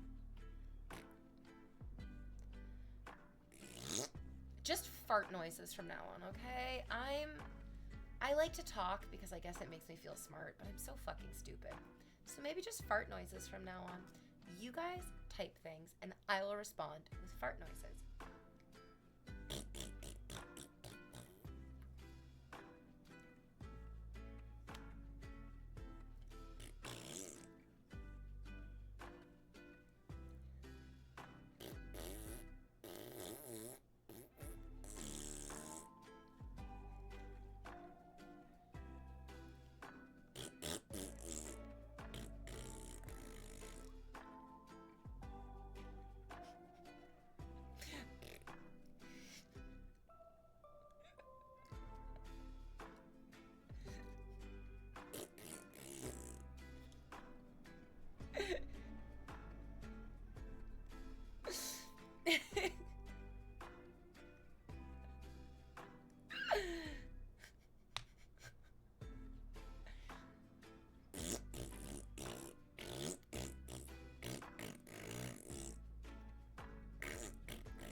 That's enough, okay? That's enough.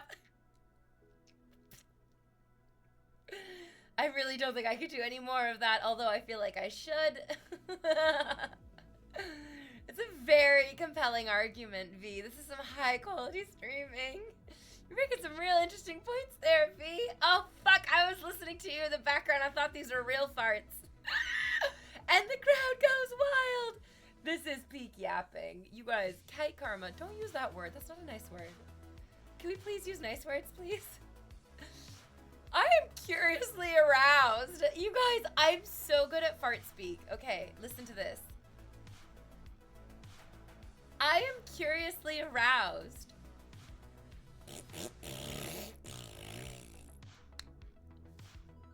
It's the same. This is valuable. This is what I should have been doing last night.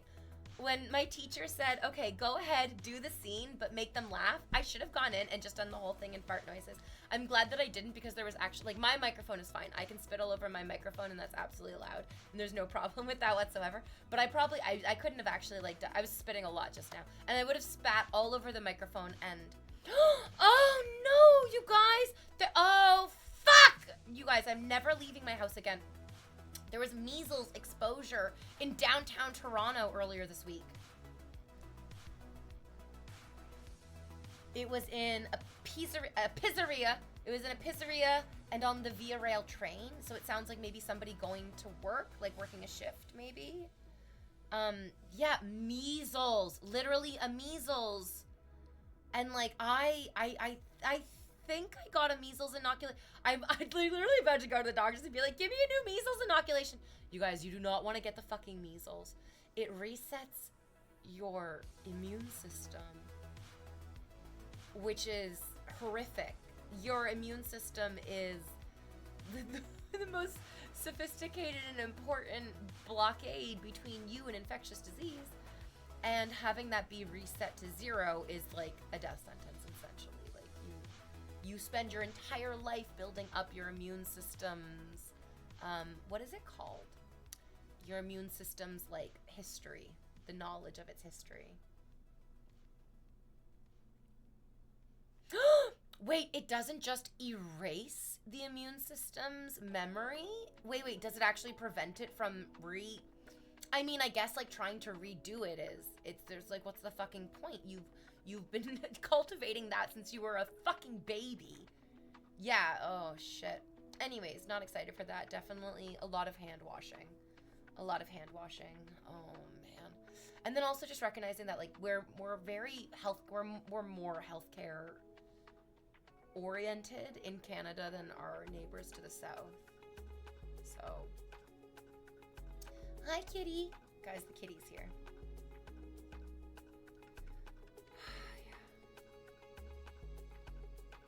Yeah, fuck. Definitely don't want to get the measles. But yeah, we're in medieval times again. Did you know the plague is still around? Like, it's still, the plague is, people still have the plague.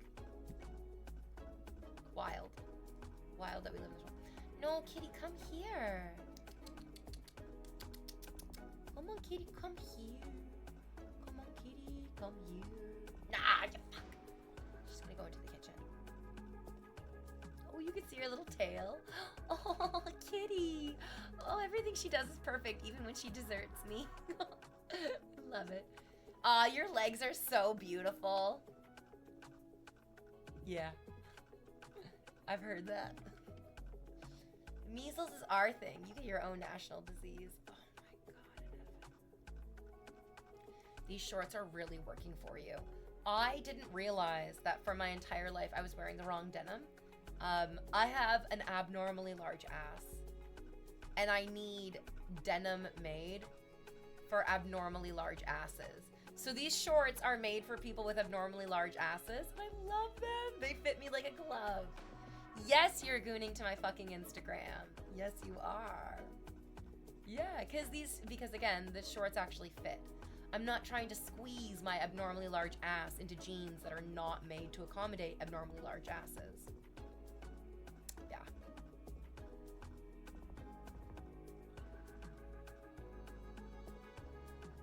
The Instagram has got you gooning. You guys go check out the Instagram. Go love on the Instagram. We love the Instagram. Go join the Instagram. Go subscribe to the Patreon. Oh yeah, all those good things. There's so many good photos. So many good photos of all the parts of me that I feel comfortable sharing with you. And nothing more. And nothing more. Yeah. I know, I'm so greedy with my body. I'm really slowly working up to being a porn star. Like really slowly. Like maybe when I'm 40. Maybe when I'm 40 I'll start being a porn star. But not before that. Are you kidding? I want to be firmly in my MILF era when I do pornography. Yeah. Especially today's photos, guys. You really don't want to miss them. Today's outfit and today's pictures are particularly good. Yeah, lots of screenshots should be taken of that one, for sure. Yes, yes, yes, yes, yes, yes, yes. I agree. I condone it. I encourage it even. Yeah. Yeah, get in there. Get gooning. Get good. Happy Tuesday. Oh, right, it's Tuesday. I keep kind of thinking that it's Monday. It's definitely not Monday. It's definitely Tuesday.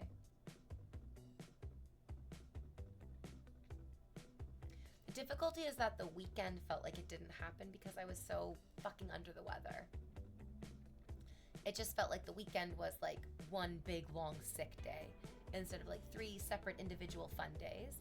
Well, watching the movies kind of helped. It did kind of distinguish that, like, Saturday was Wreck-It Ralph Day and Sunday was Big Hero 6 Day. And that did make me feel pretty good, you guys. Yeah. So here's my question. We asked this at the beginning of chat and you've had some time to think about it, or like you're new here and you didn't hear it before, but how do you relax? I relax by going for walks. I love going for a walk with my dog. Very relaxing. I do yoga. I love doing yoga to relax. I didn't do it this morning, which means that the chances of me doing it like later today are kind of slim, but maybe I will. Maybe I'll surprise myself. I love taking a bath. I love reading. I just sitting down and relaxing with a book. I love reading. I love it so much. I love escaping into a book. Those are my things that I do to relax. Oh, and clean. And I feel like I clean to relax as well. Like, I clean because it's the natural, necessary part of my humanity. But I also love cleaning as just like, you're gonna clean this and it's gonna make you feel so good at the end of it. You're just gonna like do the effort and get the reward and just fucking jerk off to that dopamine hit. I had most of the weekend to myself, so I had a great weekend. It'll be the same this week, so I'm gonna be thriving. Oh, I love that. A dude named Chris says the way that I relax is walking my dog, meditating, going for a hike, to taking photos, watching InvaderVie stream, cleaning if the dopamine? Wait, I don't know if I understand what that last comment means. Yeah. I guess watching a Twitch stream could be relaxing. Cleaning is the dopamine fix. Oh, you got so excited you accidentally all the words. Sometimes I do that too. Get so excited, just like, here are some words that are some of a thought. Yes, cleaning is like the greatest dopamine hit. It feels so wonderful. And then you get that excellent experience of waking up in the morning, stepping out of bed and looking around and being like, well, I did this for me. I took care of me. I did this for me. Fuck, marry, kill. White Lotus, Severance, The Last of Us. Ooh. Kill the White Lotus. Fuck Severance. Because I want to fuck Mr. Milchick. And marry The Last of Us, maybe? No, maybe marry Severance and fuck The Last of Us. Prescience, that's a good one. That's a good one. That's a thinker right there. You gotta put on the cap. You gotta put it on firmly. Feel it on your head. Let it do some thinking in there. I like that. I like that a lot. We had a small house party on Friday, and on Saturday, I streamed Silent Hill 3, and on Sunday, I just chilled out. Right, as I love the way you live your best life. It helps me to smoke weed before cleaning. That I do that as well, yeah. Like, hit a little sativa, and then get a little cleaner. Yeah. What's up, V? What's up, chat? Hello, welcome to stream. I don't think anyone has gifted a single sub today, but we've been getting mad fucking bits. We've gotten, like, tons of bits today, so I'm grateful for all of it. I do need to go it's time to refresh the manicure. It's time to refresh the manicure. Maybe I'll do that today. I love how long my nails are. They're, like, as long as fucking possible, and they're a little bit too long. They're getting a little bit too long. I can't make a fist. I miss feeling. How many subs is one manicure? When I get a manicure, it's about $60, and then I usually, like, tip quite generously. So, like, I think it comes to be about, like, $80, $90. So, $80 or $90 worth of subs is... I don't know math. Yeah, I did watch The Last of Us. I love Pedro Pascal. Yeah, he's one of my celebrity crushes. How could I not? Yeah. I am allergic to math. I feel that way too. Yeah. The best part about getting the manicure is tipping the woman who does it, because I feel like they do a better job because they know that I'm going to tip them well. And they're doing a better job because I've tipped well in the past, and they live for that consistency. I love them. It's time for your break, V. Oh, perfect. How much is 20 gifted subs for the manicure? Yeah! Yes! Yes. Oh, a dude named Chris. Thank you. Now when this beautiful Asian woman is doing my nails perfectly, I'll also think of you. Just jamming my fist in your mouth real hard. And saying, do you like that, you idiot? And you mumbling, yes, mistress, I do. Yes! Oh, thank you. I said it 20 times, whatever. Or if I didn't, you could just repeat it. Literally the dream scenario. I know you too well. Okay, BRB!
I just love how you all just sit there so patiently, so quietly for me to come back. Hello.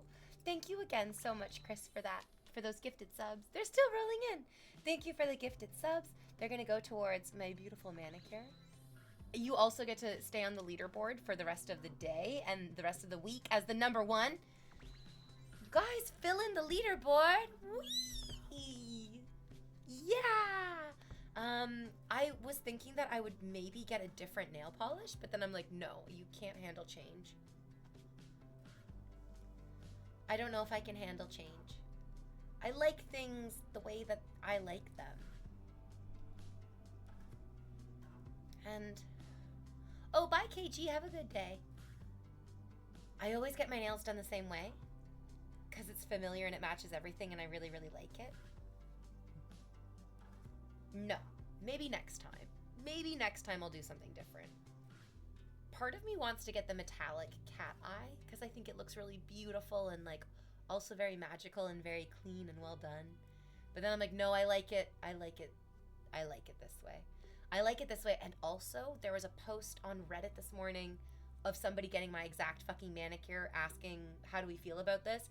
And everyone in the comments was going crazy for it. So I'm like, no, don't change what you're doing. What you've always done is starting to become trendy. Don't move away from it just because it's becoming trendy. Yeah, what was that comment about? I mean, again, Rightus, these guys just want to say whatever they can think of to say to try to get a response from me. I think we can just take it as flattery that they want my attention at all.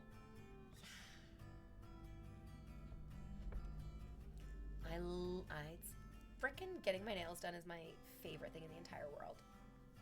I really, really liked it before the pandemic. You used to get a shoulder massage while your nails were drying, and I loved that. That was actually my favorite part of it.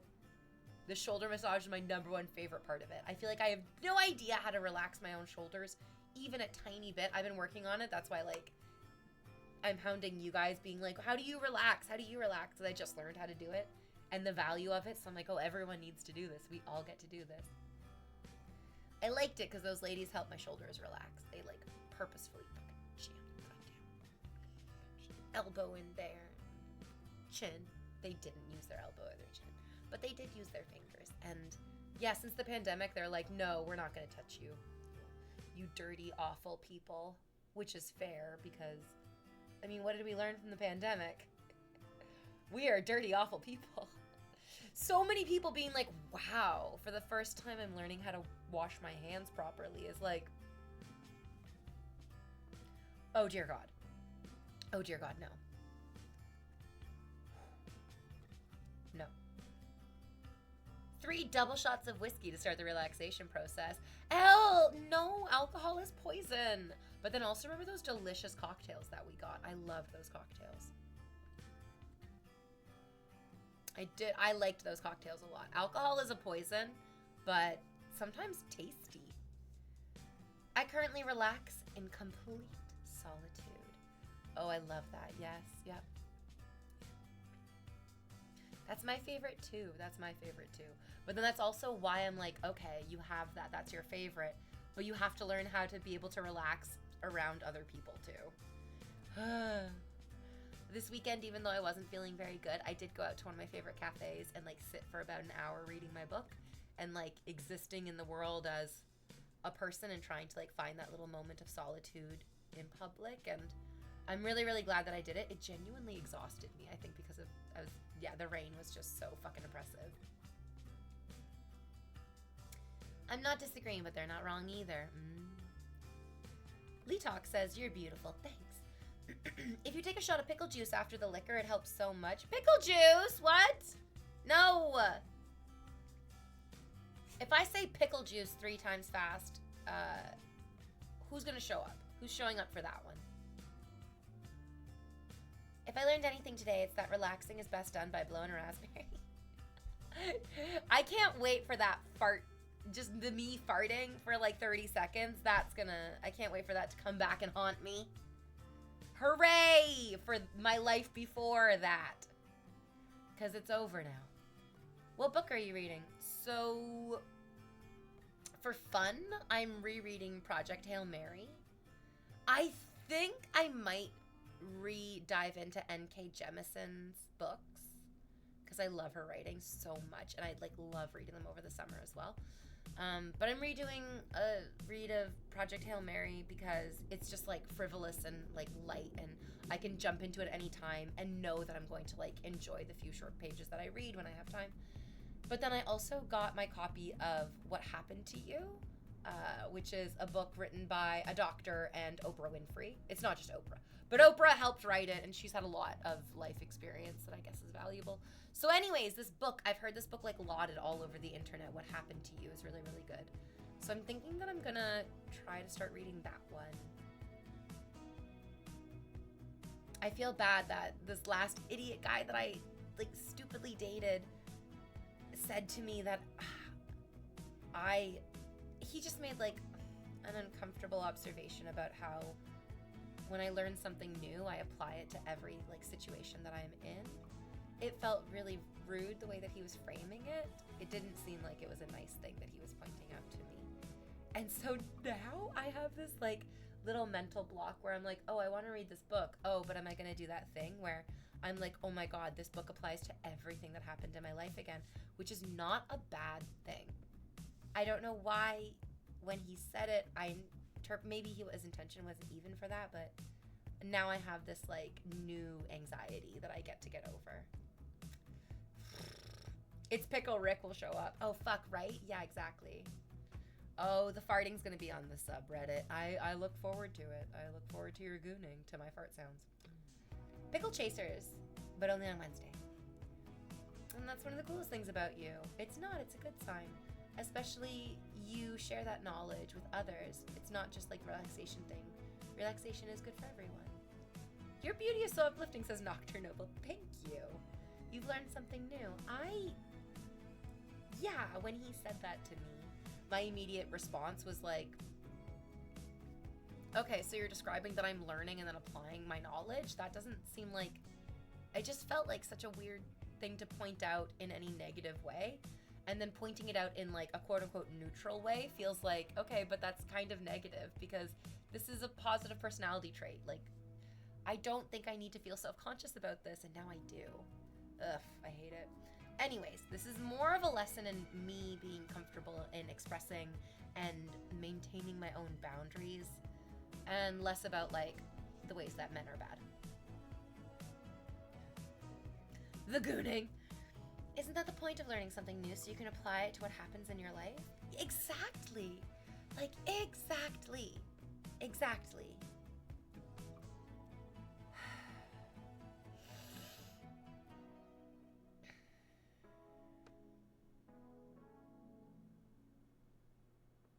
I really, really liked spending time with him because I thought about him a lot in a positive way. And I'm kind of realizing that he did not think about me a lot in a positive way. First of all, he seemed to barely think about me at all. Second of all, when he did think about me, quite often it was uncomfortable things that he felt really comfortable thinking about me and then telling me that he was thinking about me. Holy Christ on a cracker. Like, so many red flags. So many red flags.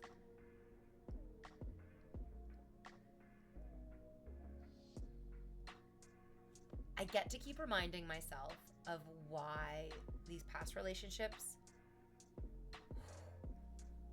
it's good that they didn't work out. It's just also very, very difficult to not feel like, oh my God, I'm so fucking pissed. Like, I'm so fucking pissed at you. Why are you such an asshole? How do you not get pissed at terrible assholes? Niff. I don't know. I don't know how we don't get pissed at terrible assholes. I just want to appreciate nice assholes. Yeah. Give me like a nice good asshole.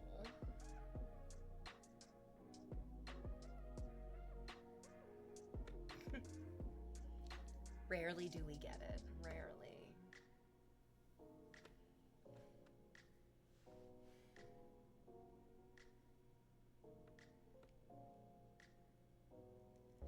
Yeah, what's that old adage? They will never work out until the one that does.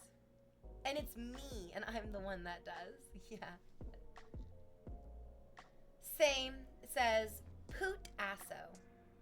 Putasso. It seems like he liked the way you made him feel, but there was like no reciprocation. And he definitely did tell me that. Yep, and he definitely did tell me that he noticed the nice things about me and that he liked the way that I made him feel and that he noticed that I was putting effort into making him feel good. And then he still somehow felt really comfortable saying to my face, I'm never going to make you a priority. You will never be a priority. I just am excited that I listened to him when he really told me who he was, because it made it very, very obvious that he was somebody that I got to break up with. It just sucks. It just sucks because I don't want to break up with people. That doesn't make me feel good. That doesn't keep me in a happy relationship. But he did make it really, really obvious that, like, there was no way for me.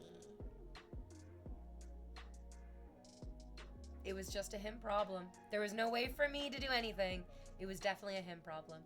There's a beautiful glow from your hair today. Oh my God, thank you so much, Elle. Thank you. Yeah.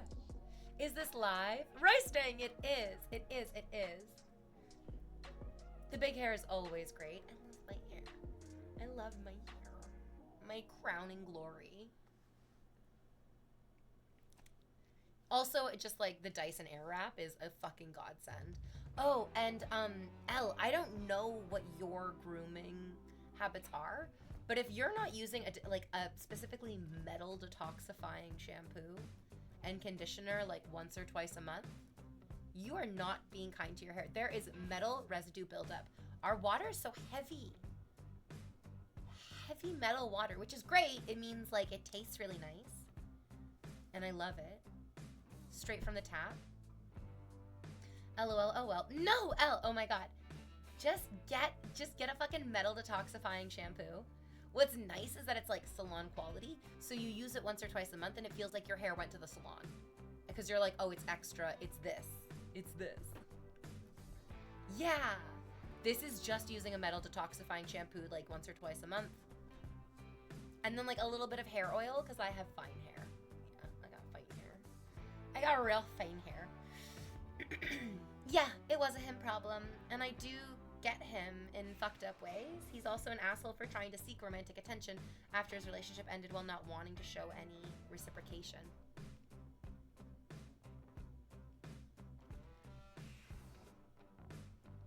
It was very manipulative. It was very manipulative that he was like, hey, do you want to go out on this date?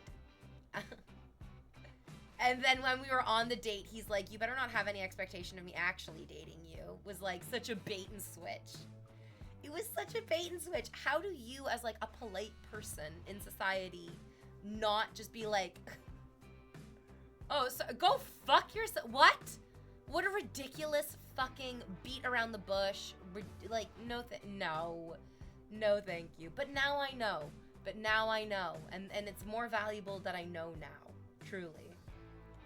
It always makes me wonder how people who seem to appreciate you also lack empathy when talking to you. So proud of you that you left.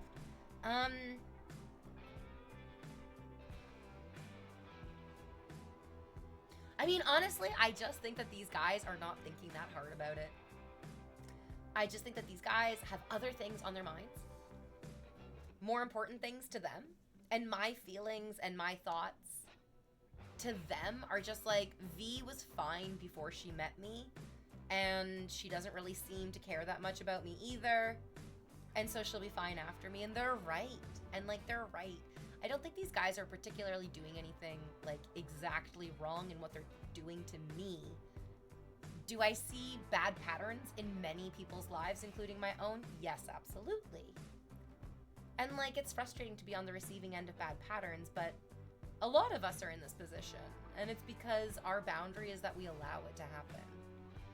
And we get to learn slowly over time what our boundaries will allow and what they won't allow. I do get the want for romantic attention, yeah. He went wrong about this. He needed to see a therapist and not sign up for a dating app.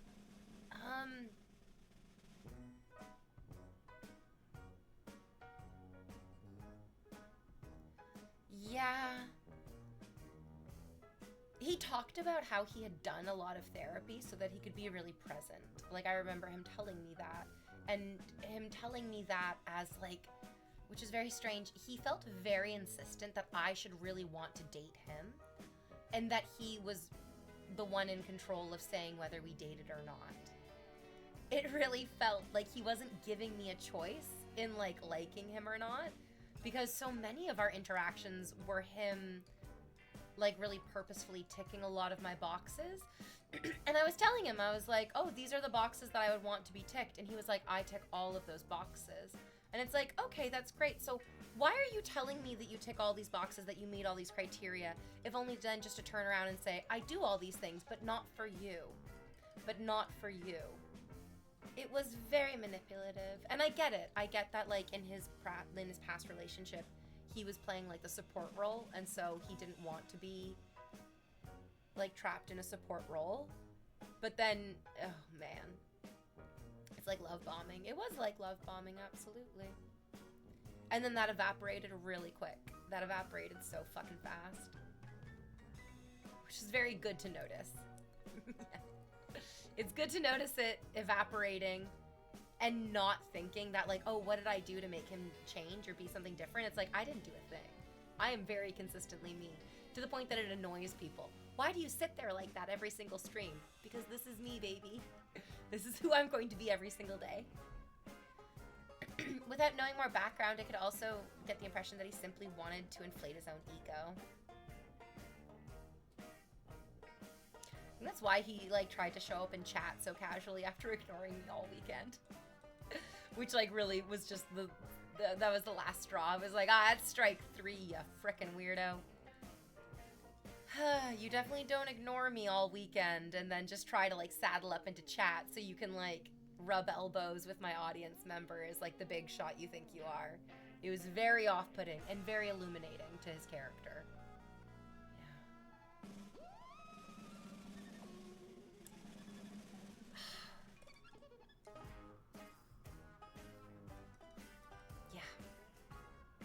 I keep getting, like, torn between, like, I liked him so much, and then remembering all the things that I didn't like, and then overall just being like, stop thinking about him. He doesn't deserve any more of your thoughts or feelings, V. It's okay that you just let him go. Okay, I'm gonna let you guys go too. I'm going to send you off. Send you off to a good friend of mine who's streaming, and they're live right now. And it's Gianni. And it's Gianni. Hopefully he has only nice things to say about me and InvaderVie today. Ask him if he's ready. You guys, we're getting we're getting more rain tomorrow than we've gotten, like, in the past. Kitty! Than we've gotten in the past, like, 6 months. Oh, sorry, baby. I grabbed her kind of hard. Anyways, so, tell Gianni that he needs to get ready for the rainstorm tomorrow. I think it's crazy that he can't figure it out. It's like, okay, well, we're both from Southern Ontario. We're both Twitch streamers. It's very confusing. Why would I rate him? Anyways, go enjoy. Have a good day. I'll talk to you later. Okay, bye.